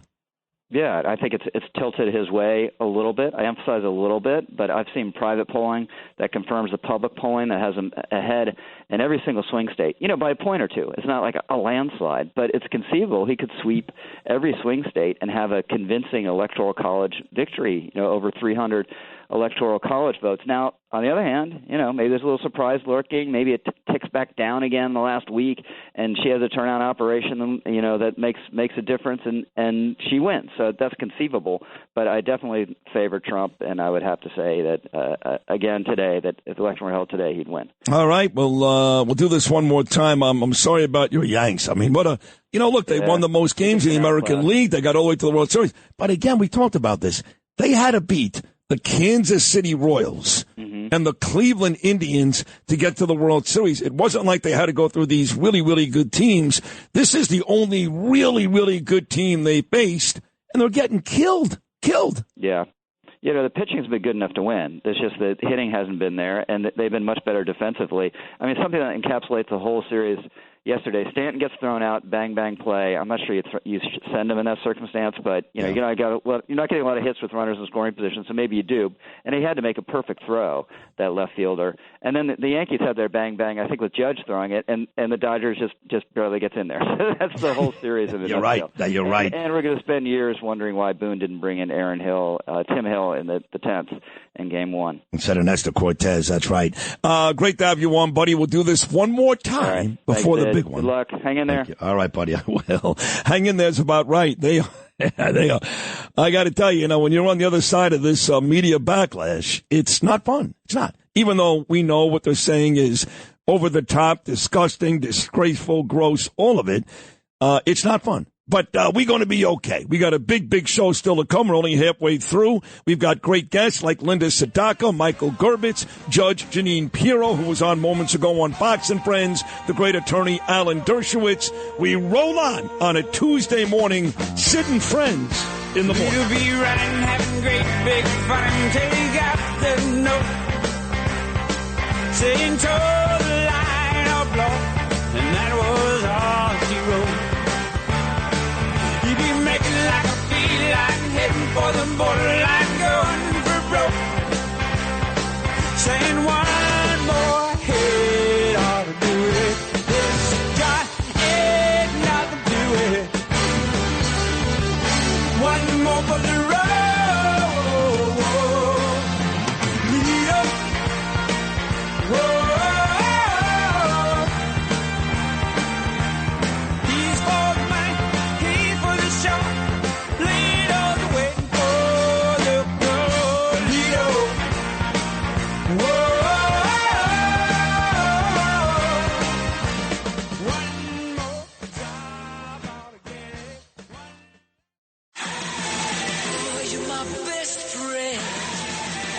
This is Sid and Friends in the morning.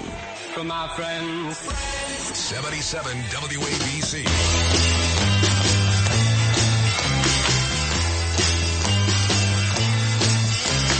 I'm not your stepping stone. I'm not your stepping stone. So our dear friend Lisa Ganji big Met fan, huge fan of our show, checks in and sent me a video. It's hard to make out the audio, but it turns out that Chris Cuomo, and is there a bigger jackass maybe in the history of media than Chris Cuomo? And he's got this. I know O'Reilly's on every week, and I love O'Reilly. I love O'Reilly. And he's made a huge impact on my success, and we're very, very close personal friends. We are. And I know O'Reilly is on that show twice a week, and that's great for Bill, but Chris Cuomo is the biggest jackass in the history of television. He's a complete asshole. And I guess that he had Geraldo on last night. Now, I've always been nice to Geraldo. He was on this show not that long ago, even though he's a phony. We all know that. But he's been very nice to me. He's been great to me. Down in Florida, he was one of the reasons why I believe that I got back to New York. Because then he was on that political station down there with Joyce Kaufman, WFTL 850. No one was part of that show. And what's the other guy's name? Murray Berman or something? Or Marty Berman. Marty. Yeah, Marty's a great guy. Geraldo was very nice to me. He really was. And then we came here, and me and Bernie replaced him. And people hate him. They hate his guts. Both sides hate Geraldo because Democrats hate him because he was on Fox News all those years. And the Republicans hate him because he's on Fox News and he's not really a Republican. So everybody hates him.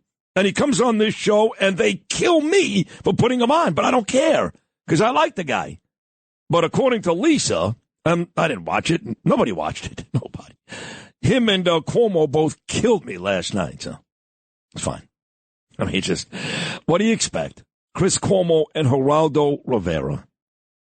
What do you expect? All right. One other note. I've been invited to Mar-a-Lago for Election Day to actually watch the results with Trump, his campaign, his family, his team. And I'm considering going. It's a huge honor. But in the unlikely, at this point, I believe, unlikely scenario that has Trump losing, as bad as it'll be for me in my house in Queens, could you imagine being in the same room as President Trump? So now if we win, when we win, it's going to be a great party in Florida on Tuesday. And I would try to do the show Wednesday from Florida, but maybe not. I'd take the day off. But that's a pretty big honor, yes, no? It's huge. I don't know whether we'll know Tuesday night what's That's the other issue, right? You're right. Who knows? It's going to be a very, very close race. I don't see Kamala conceding. They worry about Trump. I don't see Harris conceding. So anyway, I've got that possibility after going with the Trump campaign coming up this Saturday to Philadelphia. And finally, Dershowitz is coming up next. And I said horrible things about Democrats at the Garden, and his whole family are staunch Democrats. So let's see if Dershowitz actually calls in. It comes on. We'll find out. We'll come back on the Tuesday edition of Sid and Friends in the Morning next. Stepping stones. I'm not your stepping stone.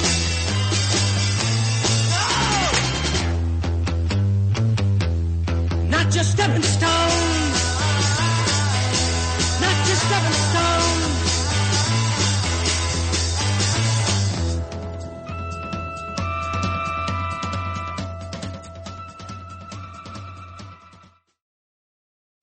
This is Sid and Friends in the Morning. 77 WABC. It's been 1 week since you looked at me.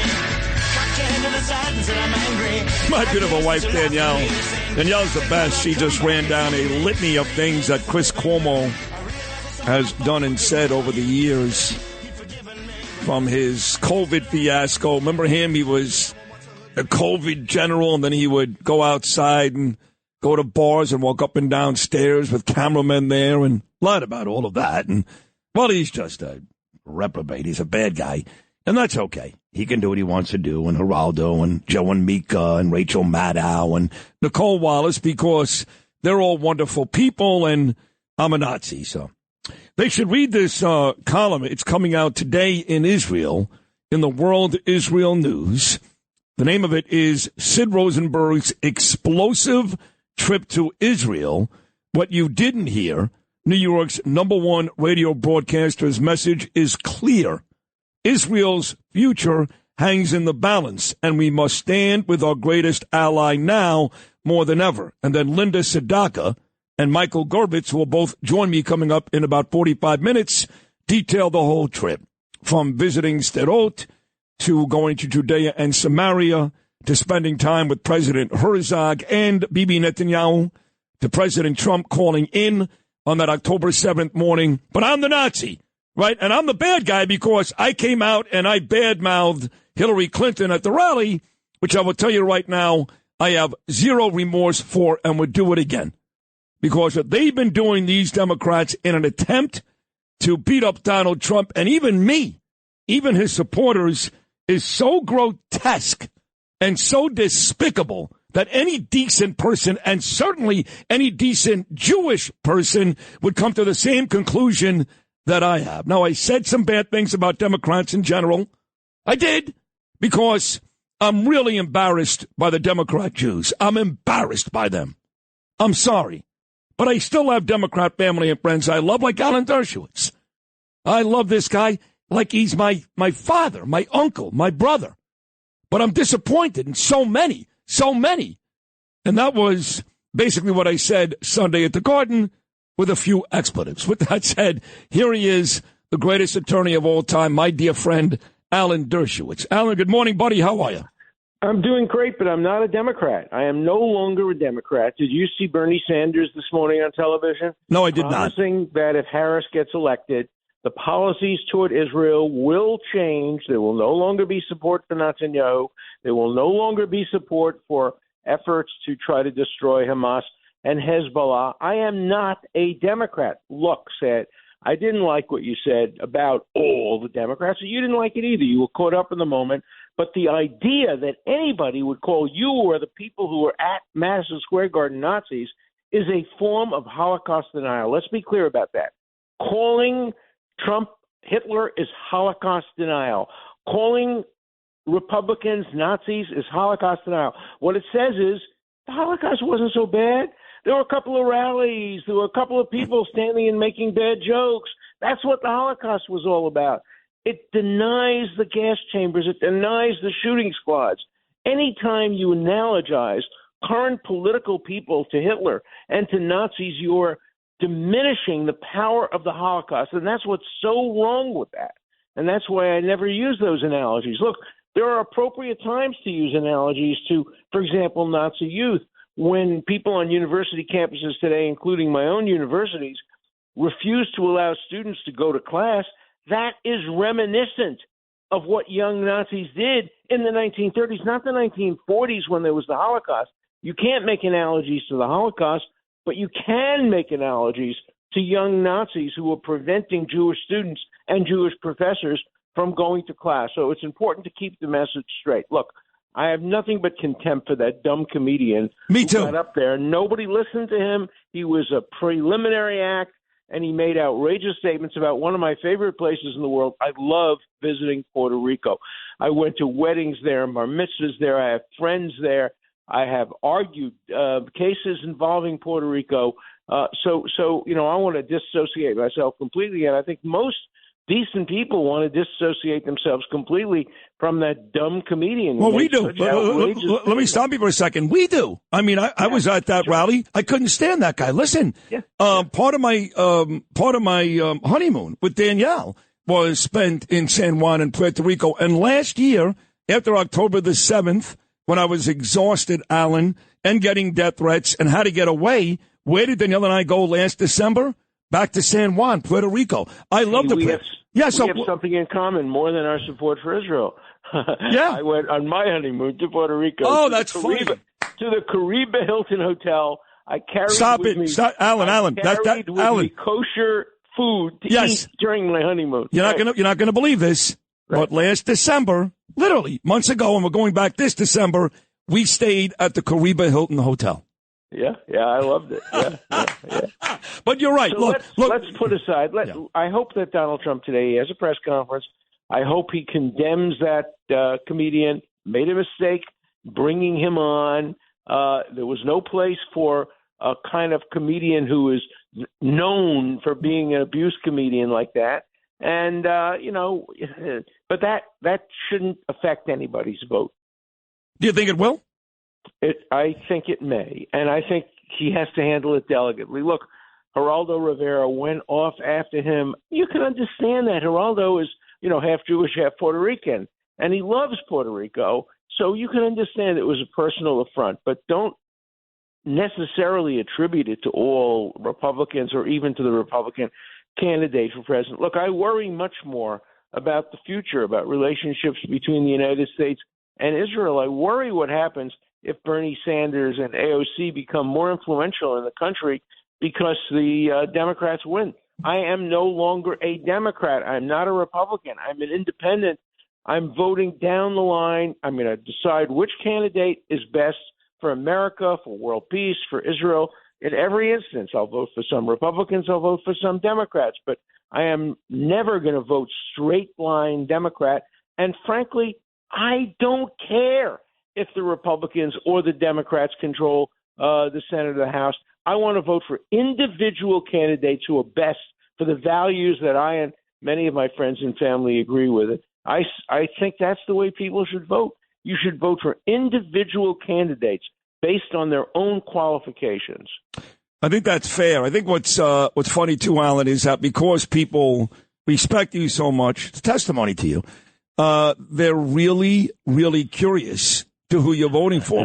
I swear, Alan, more people go to me, what is Dersh going to do? I go, he's a big boy. He's going to do what he wants to do. So the question I have for you is, in all honesty, you say, I'm going to vote. We're now 1 week away. One week from today is Election Day. Is Alan Dershowitz, right now you're sitting on the stand, you put your hand on the Bible, you swore to it moments ago. Is Alan Dershowitz telling me this morning, 1 week before the election, he has still not made up his mind who he's voting for yet for the presidency? I can tell you right now that I don't know. As between Trump and Harris, right now, I'm having great difficulty. I support Harris on many domestic issues. I support Trump on economic and foreign policy issues. And, these are hard questions. But the one reason I haven't been announcing or supporting or anybody is because I don't want my vote to influence anybody. My vote is personal.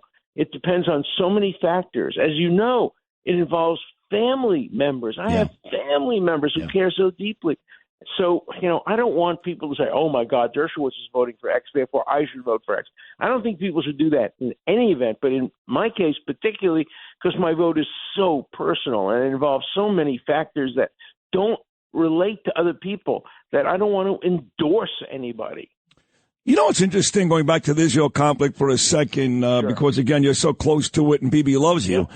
We keep taking these attacks, ballistic missiles, well over 300 over the last two attacks combined. And then we come back and we hit like a military-industrial complex. We haven't touched oil fields. We haven't touched nuclear facilities. And certainly not trying to kill any of the lovely Lebanese people. They're great people all over Lebanon. But, they keep coming back with, well, we don't really want to escalate. Now, Iran has said it. Israel has said it. Do you believe them? I believe that the United States should support Israel in destroying Iran's capability of making nuclear weapons. Look, do you know what Israel did today? You wouldn't read it in the New York Times. Israel surrounded 600 terrorists in northern Gaza, didn't kill them, surrounded them and arrested them. Is that what a genocidal country could do?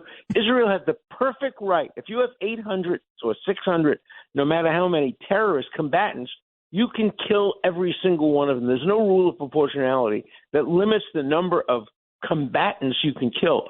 But Israel arrested them, surrounded them, and arrested them. That's not what a genocidal country does. And when you hear anybody, today on CNN this morning, they had a pro-Palestinian, anti-Israel person from Detroit or from Michigan, and the CNN person didn't ask a single hard question. All this anti-Israel advocate was saying was Israel is killing this, killing that. Not a word about who started it, not a word about the hostages. CNN has become anti-Israel in so many ways. Now, there are a couple of people on CNN that at least struggle with the issue. I see it in their faces. But there are so many that just are knee-jerk anti-Israel, the way so many in the Democratic Party, particularly the so-called progressive woke wing of the Democratic Party. I want to see them resoundingly defeated. I have another wish.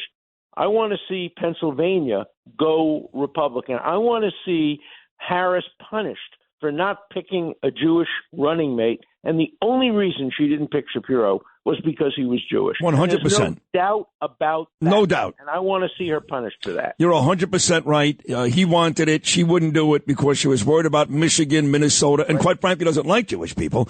The good news for you then is if you want Trump to win Pennsylvania badly, the Trump campaign recruited me just 2 days ago, Bill White, and at the very, very last Trump rally, he won't be there, but his surrogates will be there. Saturday night in Pennsylvania, I am leading the efforts. I'm actually going to Philadelphia to help Trump win that state. So you're going to have some pushback from the 400,000 dedicated people of Pennsylvania who are Puerto Rican by background, who are going to say, "How do we vote for somebody who allowed somebody in his rally to call all of Puerto Rico a garbage?" Well, you're right. So you have to be prepared for that. But Trump doesn't believe that. I don't believe that. But you're right. You're right. Yeah. They're going to attach it to us. So I'd be remiss on the way out. I've got Fox and Friends on in the studio right now, and they're talking to Alex Rodriguez.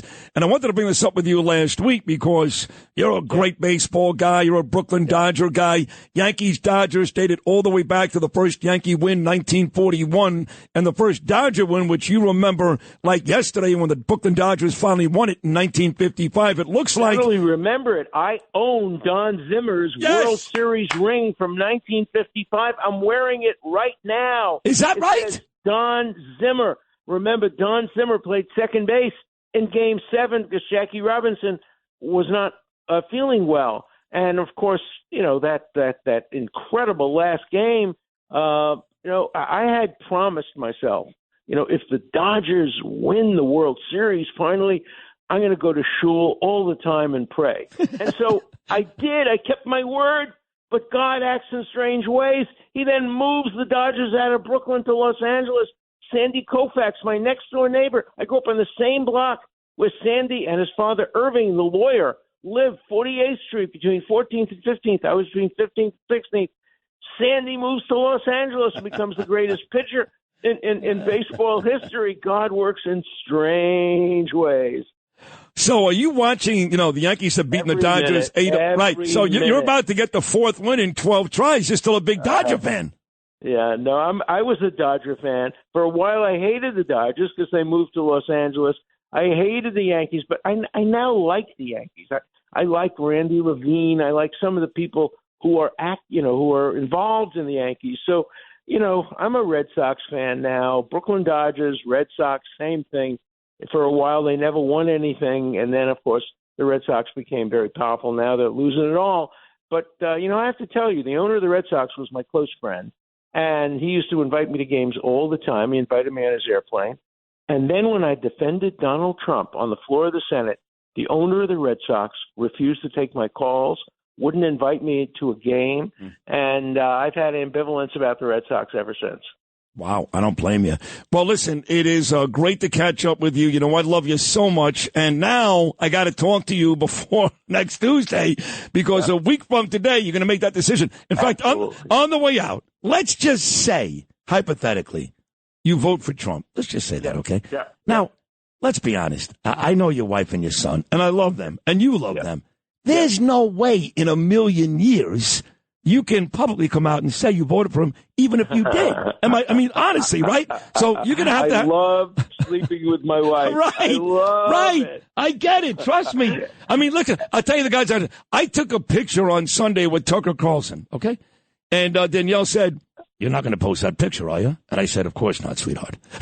My wife and I were both with Donald Trump at the Jewish Israel event about 3 weeks ago in Washington, D.C. He came over to me and he shook my hand. He went over to Carolyn. I said, "Carolyn, can't you persuade your husband to vote for me?" He actually said that? Yeah. He loves Carolyn. Yeah. And he's finally, as we walked out, he said to me and Carolyn, "Alan, do what's best for your family." That's what he said. I believe he said that. Best for your family. Yeah, I believe that. Yeah, he's a Nazi. There you go. That's a terrible thing to say about anybody, and it's Holocaust denial. That's the worst thing. It's a form of Holocaust denial. If you tell young kids that the Trump and the Republicans are Nazis and Hitler, what you're telling them is there was no Holocaust. That's right. I don't know if you watched Rachel Maddow last night. This is unbelievable. I would never watch her. Okay. Yeah. Well, here's what she did. She took my part of my speech where I talked about how it's out of character for me to be at a Nazi rally. She did not include the 3 minutes prior where I talked about my trip to Israel and how important it was. And she literally, Alan, attached my clip to the actual footage from the 1939 Nazi rally. You were there. I know you were there. I remember because I was sitting right next to you. And we were putting our hands up, and we had those little swastika signs up. Well, the best proof of that is I live right near there. I live in Yorktown, right where the Nazis used to parade down the street in 1939. You and I were among them. And I saw Donald Trump in the distance and Melania. They were all there. We were there. We were eyewitnesses. Put us on CNN. Put us on MSNBC. We'll testify. Alan, you're just a treasure. I love you. Thank you for coming on this morning. Thank you. Yes. See you later. That's my friend Alan Dershowitz. You were funny as hell this morning, my man Alan D. How about that? Huh? How about your boy Dersh? Apparently, but hopefully, everybody still knows it's jokes. Yeah, they're not. Nobody has a sense of humor. Well, they have no sense of humor, or they're agenda-driven, like the Katie Courics of the world, or they're stupid, like stupid. MSNBC. Stupid, no sense of humor. That's it's right. A joke. Yeah, Judge Jeanine Pirro is coming up next on Sid and Friends.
This is Sid and Friends in the morning. 77 WABC.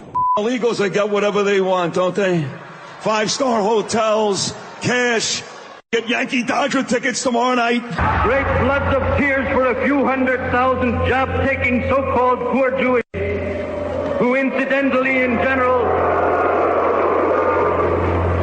have more of this world's goods than you or I will ever possess. Floods of tears for a few 100,000 job-taking so-called poor Jewish refugees who incidentally in general have more of this world's goods than you or I will ever possess.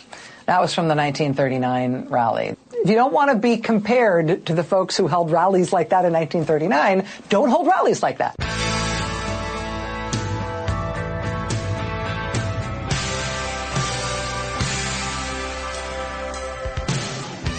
Still the most shocking for me. I mean, I've been getting killed here for 2 days. Killed.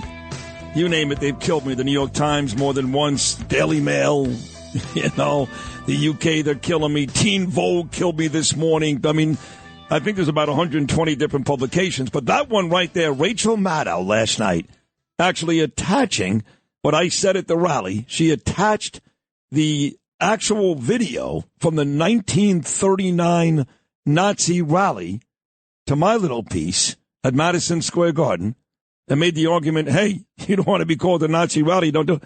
Rachel Maddow attaching the Nazi rally to a kid, mind you, again, who just got back from his second visit to Israel, who's widely recognized, including by Bibi Netanyahu, as one of the most ardent and biggest supporters of the Jewish people. And yet Rachel Maddow takes my audio and juxtaposes it with a Nazi rally. Nobody better than Jeanine Pirro, 5 o'clock every weekday afternoon. Fox, of course, you know the show, The Five, and an amazing radio show here, 11 a.m. every Sunday morning. I went nuts. Hyperbole, some of it, sure, about all the Democrats. I called Hillary Clinton a sick son of a bitch. I'm not taking that back. She is a sick son of a bitch, calling us Nazis. But what they've done the last couple of days, it wouldn't have mattered what we said. They were going to do that anyway. Is that not right, Jeanine? Oh, well, of course. We were deplorables years ago. And even Joe Biden says we're, the MAGA extremists are fascists. So, I mean, come on. They didn't need anything to continue to demonstrate their hatred for us. They call us every name in the book. Our president, there are 2 assassination attempts, and we're the bad guys.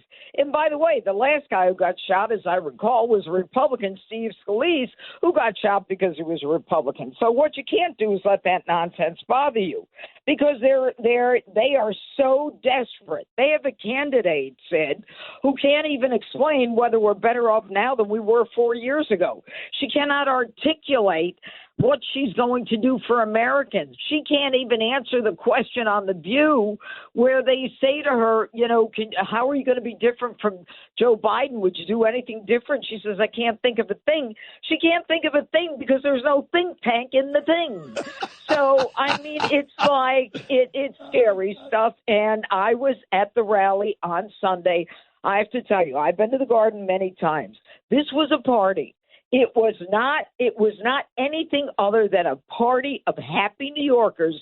It was filled to the gills with every nationality, ethnicity, age, a socioeconomic, ethnic. I saw Israeli flags there. So much for a Nazi rally. There was someone, a Holocaust survivor, that was there. I hear there may have been a couple there. And, for them to accuse the president and you or anybody else of being engaged in a Nazi rally is just crazy, but they've got nothing else. When they come out and they've got nothing better than Barack Obama to say, to lecture black men on voting for Kamala, and Michelle Obama comes out and says, you women, you have to vote for Kamala and the men too.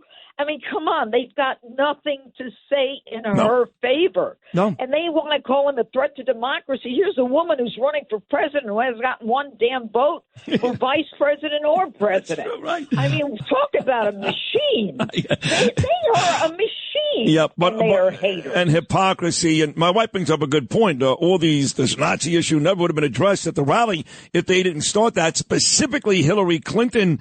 Before the rally, she started all that. And Carville, James Carville. Yes. He started it, too. But James Carville, remember, the big Democrat, is the one who said the Democrat Party has to stop being all about women-hating men. They have to get over all these women trying to tell us what we do, what we should do, what we should think, and they recognize it. That's why men are alienated. That's why, and they got this guy, Tim Walz. What a wuss he is. This guy he's a disaster. He's a walking disaster. He even plays fake football and is 0-0. I know. And then one of my favorite moments at the rally was J.D. Vance actually was saying, listen, I feel bad for Waltz. And he meant it. And the crowd started chanting Tampon Tim. And Vance goes, Tampon Tim. Within 2 seconds, the whole place lit up. But Vance goes, you can say that. I can't. But he loved it. He loved every second of it. The one thing I will say about the rally, everything you said was right. And they've taken me to task. They've taken Tucker Carlson to task. They've taken a bunch of us to task. The one thing I will say, that comedian who I never heard of before Sunday, I've never heard of him, never met him. What he said about Puerto Rico was gross. Wow. It was gross. And none of us in that arena, from me to you to Donald Trump, agree with that guy. So for me, it's a shame that I am and others are being lumped in with him when the truth is, it was bad. The Trump campaign immediately distanced itself. They said, we don't agree with it. We don't believe it. They did it immediately. But this guy roasts people for a living. This is what he does. He's a podcaster. He's got all these platforms. And, he was wrong. What he said was absolutely wrong, but they're going to latch onto that. I was there for 6 hours, okay? I never thought I'd last that long. I had so much fun watching New Yorkers, and I came outside, and there were loads of police. I mean, it was New York City at its best, Sid. And you know what? Someone had to say what you said, okay? Someone had to give them the facts.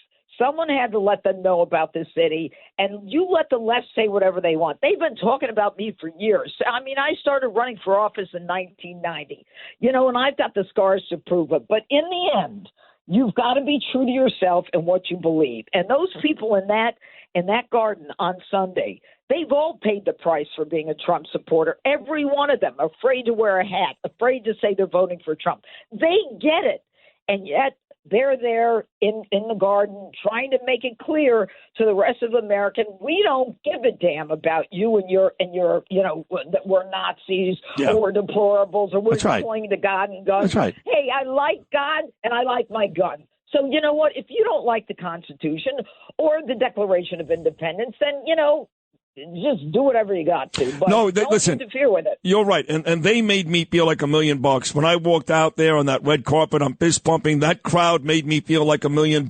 And overwhelmingly since, I've received just unbelievably beautiful things from the crowd. And I did. I went after Eric Adams. I went after Bill de Blasio. I went after Andrew Cuomo and Kathy Hochul. But I will say this.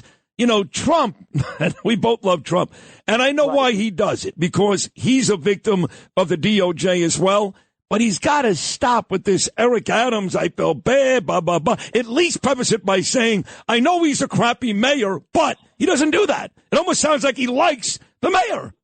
No, it's not even that. He's just addressing what he sees as the obvious weaponization by the Biden Department of Justice, by the Biden White House of the Department of Justice, and he's stopping right there. He's not commenting on him at all about how he's running the city. And this is what's going to stop if Donald Trump gets elected. They're going to stop with the weaponization, just the way Donald Trump didn't go after Hillary Clinton when he could have for the emails. She had all this confidential information on her emails, could have gone after her for the Clinton Foundation nonsense. It couldn't pass a forensic accounting. But in the end, Donald Trump doesn't want that. He wants to know who tried to kill him. That's the one thing he's hot about.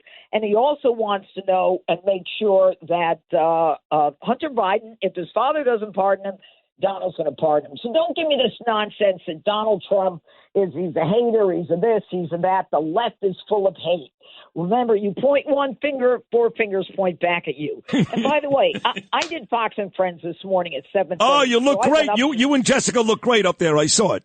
Yeah, but here's the thing. The Biden administration is trying to stop Virginia from purging illegals from the voting rolls. Illegals who say they are illegal.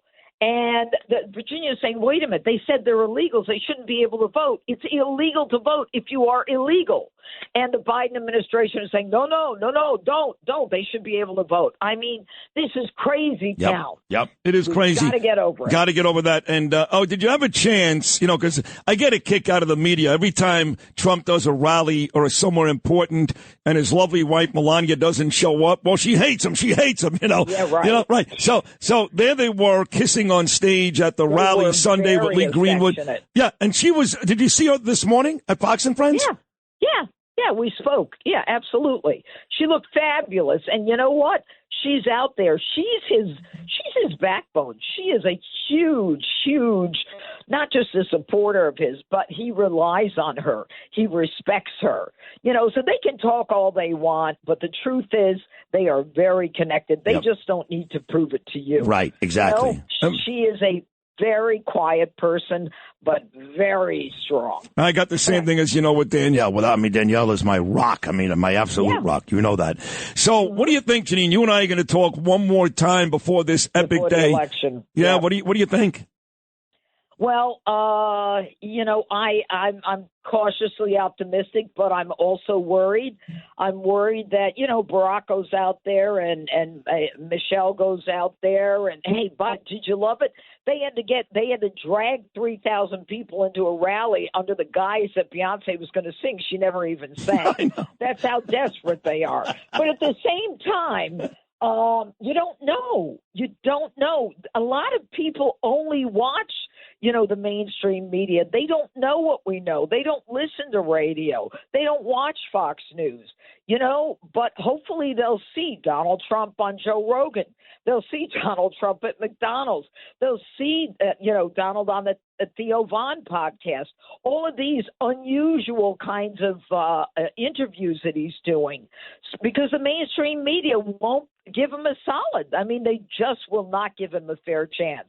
And yet they'll editorialize everything for Kamala, who, the woman is incredibly incompetent. I mean, for her to say, we're going to do this and that, when on day one, proves to me she doesn't give a damn about you. She doesn't give a damn about the 320,000 kids that are missing or dead or involved in child sex trafficking or the fentanyl. She's going to do all this on the first day. If you're a real prosecutor, it's in your blood. You get the prosecutors together, the United States attorneys, the attorneys general, and you go down to that border and you kick ass. You're the vice president of the United States. You've got a podium and you've got power, and you want us to believe I'm a prosecutor. I don't buy that nonsense. She's not. She doesn't have a prosecutorial instinct in her body. Listen to me carefully, okay? I mean this. The Connecticut School of Broadcasting should take this interview and play it for all their students when they are a guest on a radio show. This is how you do it. My God, was that unbelievable.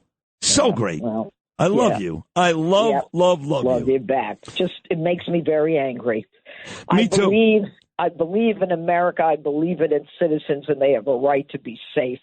They have a right to be able to feed their families. And these people are so damn arrogant, they can't even explain what they're going to do for you, and they haven't done anything for you. And I have to go. God bless you. I love you all so much, Auntie. Love you. Great Bye. job.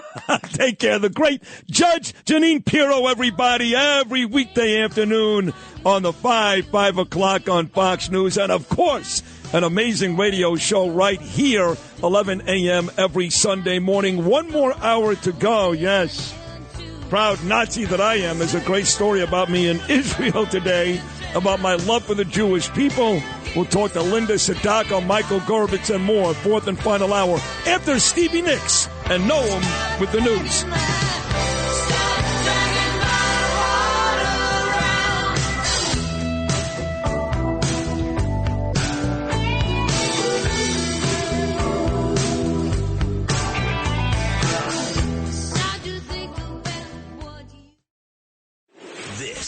Is Sid and Friends in the morning. Entertaining and informative. Oh, you're my best friend. 77 WABC.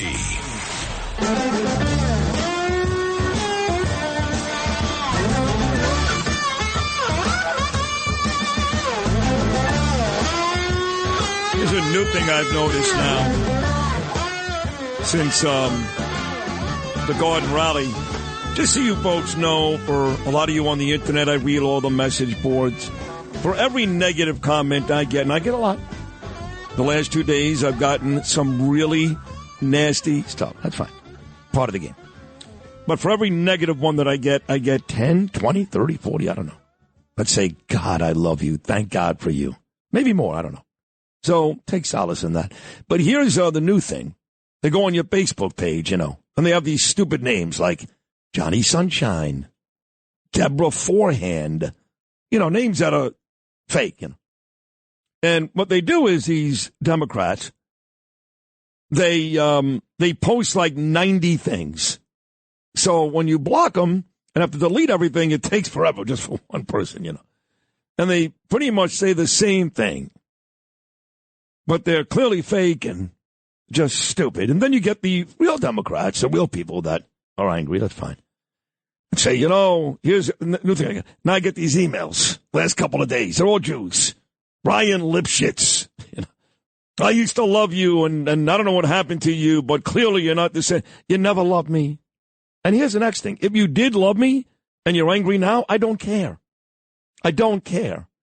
Because for the 100th time, I said nothing Sunday at the Garden that I have not said here. I think Hillary Clinton is garbage. Garbage. Okay? That's what I said Sunday. I don't like Democrats. Now, did I take it a step further? Yes. I was inside Trump's house. We were going nuts. Like Dershowitz said, you got caught up in the moment. But I don't like Democrats. And I specifically don't like Jewish Democrats. I don't like you. I'm sorry. You continue to vote for a party that is okay funding Iran, which in the end kills my people. I don't care that you deny that or that you're so stupid you're busy watching Rachel Maddow, who clips my clips to a 39 Nazi rally, or reading the New York Times. I'm sorry, but stupidity and or ignorance is not a defense. I don't like you. I don't wish anything bad to happen to you. See, that's the difference. I don't wish anything bad to happen to you. You should live till you're 100. Your kids should be healthy, have a wonderful life, but I don't like you. But what do you guys do? Well, you should have a bullet in your mouth. You see the difference? There's a stark difference between what we do and how you guys talk. A stark difference. Kevin Breslin, shut up, okay? Seriously, now you're annoying me. Civility. Are you civil? Are you guys civil, Kev? Chris Cuomo? You worry about how I talk about Chris Cuomo or Geraldo Rivera? Are you guys civil? You want me to show you the Democrat messages I've gotten the last few days? Please shut up. I'm going to have to block them. I'm going to have to. Like you guys are civil. Last I checked, when my friend Steve Scalise got shot on a baseball field, Democrat. Tried to kill Donald Trump twice. Please, I'm begging you, just shut up. Sit there, be quiet. It's enough. It really is. All this talk at the rally, do you think that I would have mentioned anything about Nazis if James Carville and Hillary Clinton didn't say this was a Nazi rally? I never would have brought it up. I would have just been pumping up Trump. But when we come back and have to answer to it, and we come back with something not nearly as nasty as what they say, we're the bad guys. And yes, Chris Cuomo's an asshole. And quite frankly, Kevin, right now, so are you.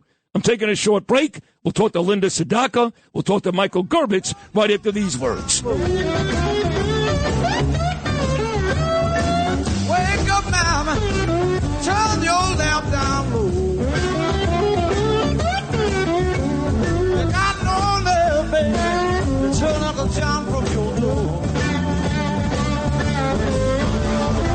I woke up this morning, the hell them states were blue. This morning, the hell them states were blue. And I told them to call me, baby, and Grandma seemed to have them too.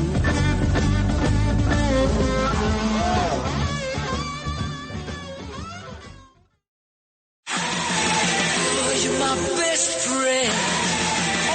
This is Sid and Friends in the morning. For my friends. 77 WABC.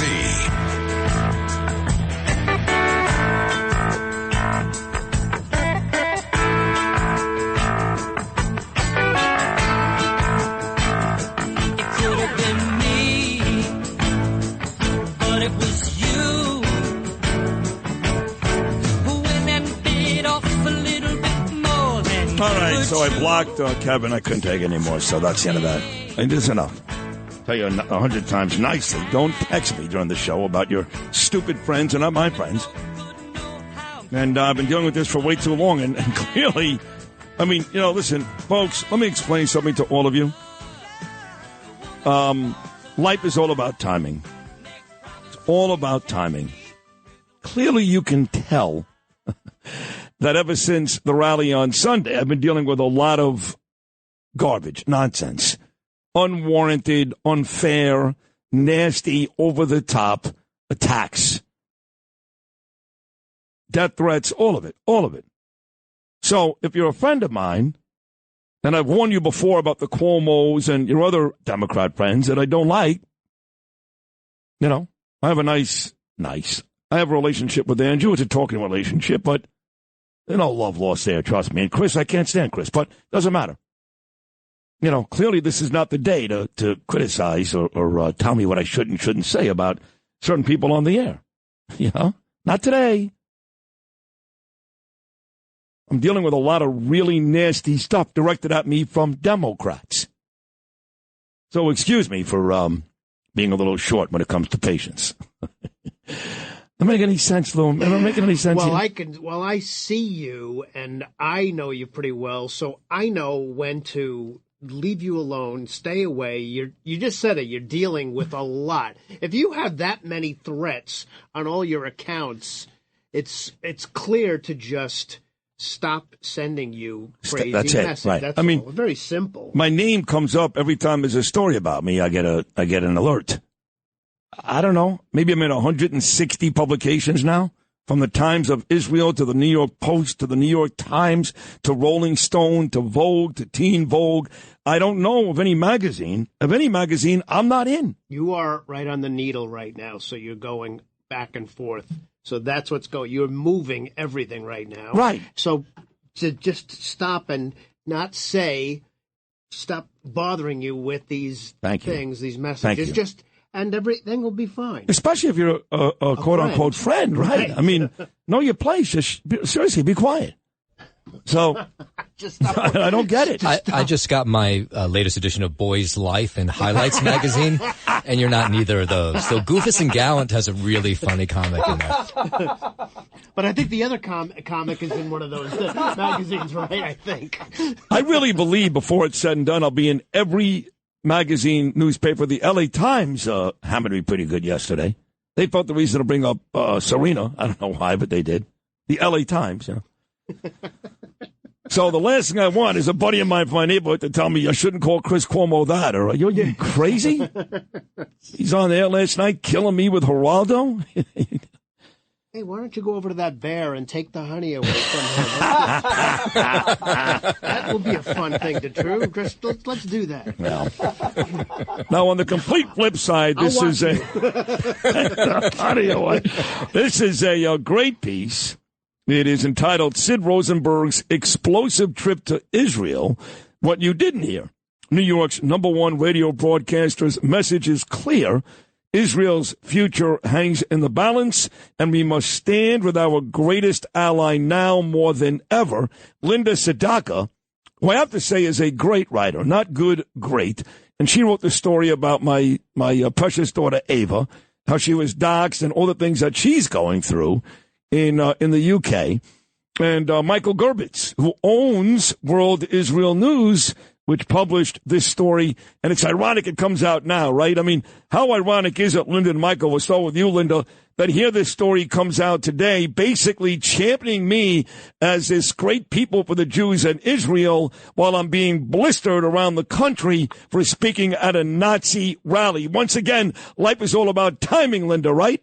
Mm-hmm. Absolutely. Good morning, Sid. Morning. Sid, I want to say your speech at Madison Square Garden is the kind of speech we needed to hear in America right now. You were bold. You were unapologetic. You were on fire. You called out the elites, the media, and the political establishment for abandoning the values that made our country great.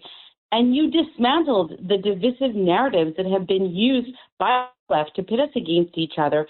To me and to so many others, you're a hero for those craving common sense. In fact, I want to rename you. I want to name you Sid the Patriot Hammer Rosenberg, because your speech was given with clarity, with conviction that resonates with so many of us. It was great. Well, that's a beautiful. I had no idea you were going to say that. I'm honored. You didn't pay me. No, I didn't. So you weren't offended by the fact that I said the F word 5 or 6 times? Listen, that's not the way I talk. That's the way you talk. It's not my preference, but it is what it is. And for the legacy media to be lecturing us about trashing America and degrading people after they spent years trashing half the country for voting for Trump, I mean, seriously, hypocrisy at its finest.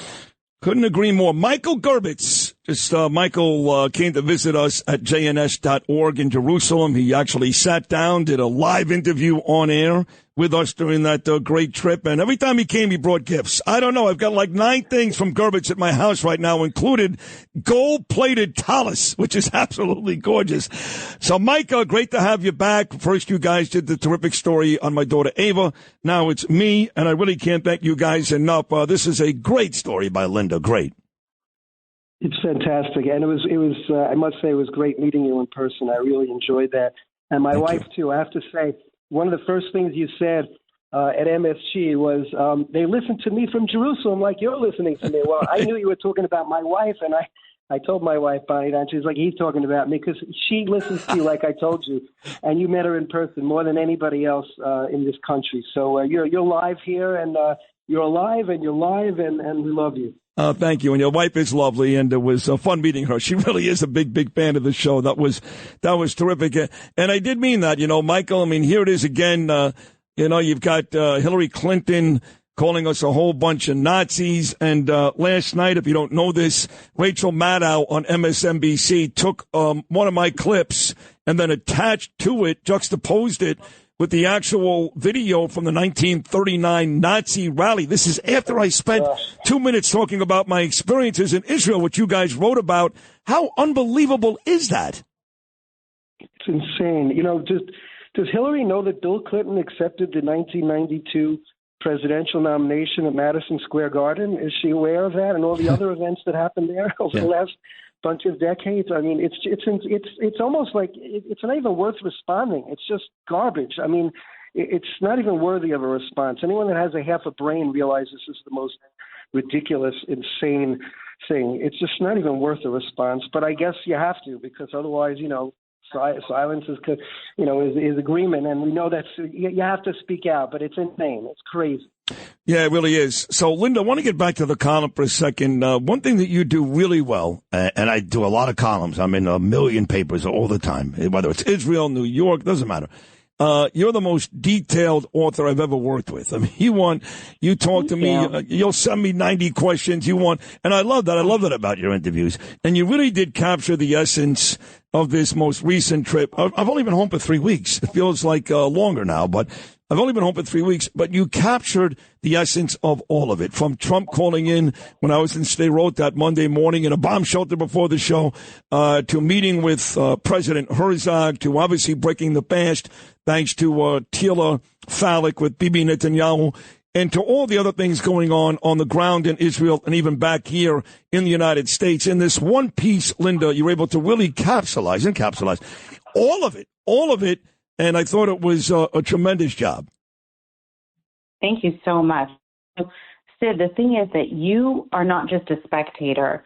You were there to remind the world that we can't afford to forget the horrors, and that the ongoing threats that are currently facing Israel are very real. And you were there standing shoulder to shoulder with our greatest ally in a time of existential threat. It's a reminder that freedom and security is at risk, and that's why I wrote the piece.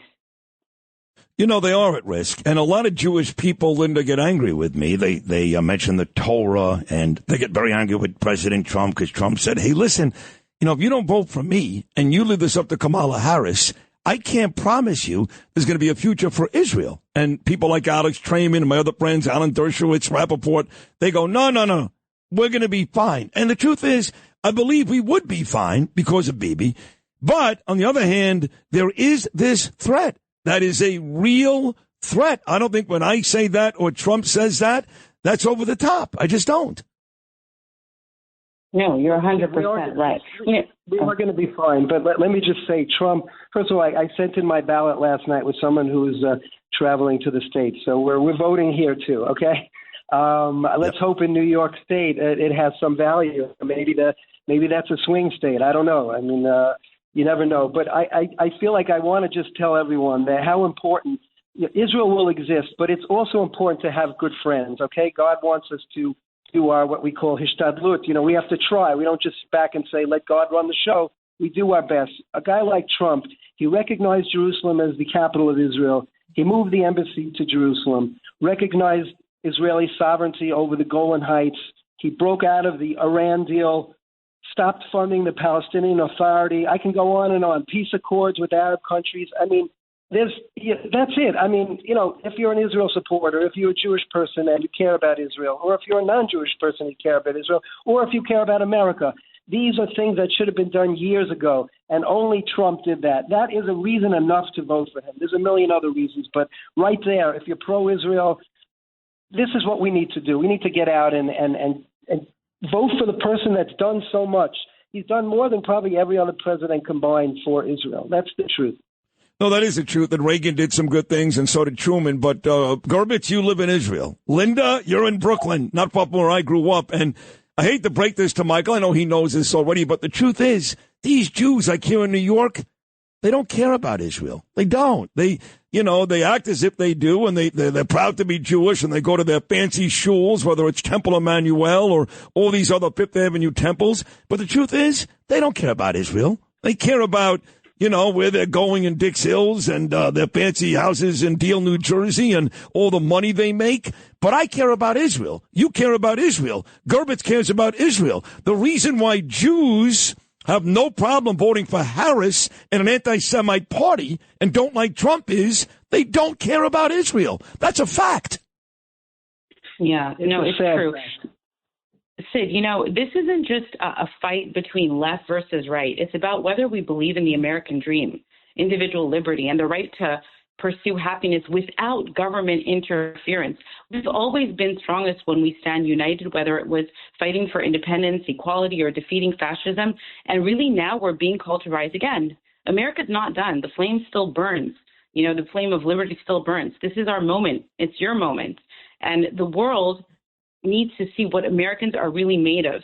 And if you care about law and order, you care about Israel, you care about securing our borders, Donald Trump should be the clear choice. His policies are about keeping America, Americans, and our allies safe. It's simple. It really is that simple. And so when people say to me, okay, well, if it's that simple, Sid, you're a smart guy, right? You just listed, like Linda Sadaka just did, 90 reasons why Trump is the clear-cut favorite. They go, then why will 70 or 80 million people still vote for Harris? Whether Trump wins or not, upwards of 70 million people will vote for Kamala. And I say, well, they hate Trump. And they go, it can't be that simple. I go, no, that's it. It is that simple. I've had people say to me, if Trump came up with the cure for cancer, the Democrats would say, he put doctors out of work. It doesn't matter what he does. They hate his guts. Bottom line, guys. Very true. Very, very true. But getting back to that Nazi thing, I can't live with this. I'm saying, like, the Nazis, who are the left-wing radical supporters of Hamas and Hezbollah in the United States, that the Democrats, the mainstream Democratic Party is kowtowing to. And we know who those people are. Those people are the Nazis because that's what Hamas and Hezbollah and Iran want to do. They want to exterminate the Jewish people, and they say it. They say it out loud. How does Trump and company come off as being the Nazis when it's the exact opposite? It's the left-wing radical Democrats that are literally have tons of Hamas and Hezbollah supporters among them that want to wipe out the Jewish people. Those are the Nazis. Everything, like this is we call it in Hebrew, olam hafuch. The world is completely upside down, topsy-turvy. Right is left, left is right. Nazis are righteous, righteous are Nazis. Everything is crazy, Sid. Everything is crazy. One thing is clear. Let's look at the facts. Let's look at what Trump did for Israel, for the Jewish people, and for the American people. Just look at the facts. I think that should be clear. It should be clear enough to everyone. Agreed, Mike. So Michael Gerbitz, terrific job. Linda, on the way out, again, you wrote that really great story about Ava, how she was doxxed, what she's going through every day in the United Kingdom. She gets mad at me, my daughter, I know that, but she knows how much I love her. And you wrote this great story about my last trip to Israel. So clearly it's important to you to go. And I say to people all the time that talk about Israel and the dynamic Linda and Michael, between Israelis and Palestinians and life in the Middle East, they've never gone. The closest I've been to Middle East is Staten Island. I don't know how you could actually sit here and talk about it like you actually know what's going on. I really believe, now that I've gone there twice, you have no idea what it's really like until you are there. And I believe, Linda, you probably think the same thing, yes? Oh, absolutely. And not only that, I think it's a critical point to be made that Israel's fight is for the entire democratic world. Israel's on the front lines of the battle against forces that want to see not only its destruction, but the collapse of all nations that stand for peace, democracy, true women's rights, and human dignity. If you abandon Israel, it sends a message, in my opinion, to every rogue regime that the free world is ripe for the taking. Great point. Again, the column is Sid Rosenberg's Sid Rosenberg's explosive trip to Israel. What you didn't hear, New York's #1 radio broadcaster's message is clear. Israel's future hangs in the balance, and we must stand with our greatest ally now more than ever. Linda Sadaka, exclusive to World Israel News. And you must follow Linda, too, because she's really smart on a whole bunch of stuff, not just Israel and Donald Trump. You'll love her. So make sure you follow Linda Sadaka at Linda Advocate on Instagram. And Gerbitz, Michael Gerbitz, you know I love you, too. You guys do great work. Michael, your World Israel News is so important to us here in the United States moving forward. So to both of you, I'm Yisrael Chai. Thank you so much. Thank you. And Sid, I want to see that mezuzah up on your doorway. I want a picture of it. Remember the one made out of the Iron Dome missiles? 100%. You will see it. I've got your mezuzah from the Iron Dome. I've got roses made out of rockets. Okay. Thank you, Michael Gerbitz. Thank you so much. That is Mike Gerbitz from World Israel News and a very talented young lady, Linda Sadaka, who wrote the piece about Ava and now me. We'll take a short break. We'll come back more. Sid and Friends in the morning right after this.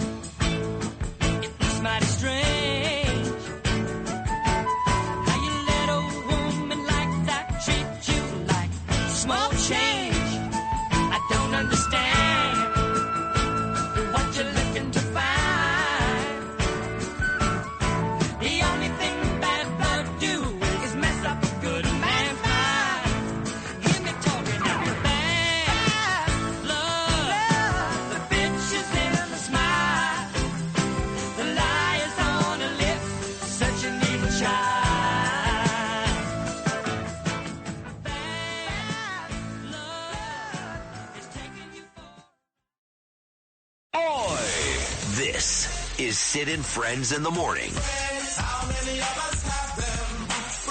77 WABC. Comparing Donald Trump to Hitler is disgusting, it is Holocaust denial, and it is divisive. Donald Trump nor Kamala Harris are the evil that was embodied in that piece of crap of a person named Hitler. There was a recent Trump rally in Madison Square Garden, and people wanted to compare it to a Nazi rally. But here's the reality. Do you know who was present at the rally? A lot of Jewish people. There was tefillin being worn at the rally. There were Israeli flags being flown at the rally. Are you telling me that these Jews went to support a Nazi? Are you telling me that Jews now are supporting Nazis? Do you not see how you sound no different than those pro-Palestinian assholes who are on the streets comparing Jews to Nazis? Do you not see how divisive that is? You see, I saw one account take a clip of Sid Rosenberg. Sid Rosenberg is a Jewish man. He is a talk show host in New York, and he has stood up for Jews in Israel every single day since October 7th. He went to Israel. He supported our IDF. His daughter is being bullied in school for being a Zionist. And you have the audacity to take his clip, take out the context of his sarcasm, and say, hey, look, they're admitting the quiet part out loud, and you call yourself a Jewish account?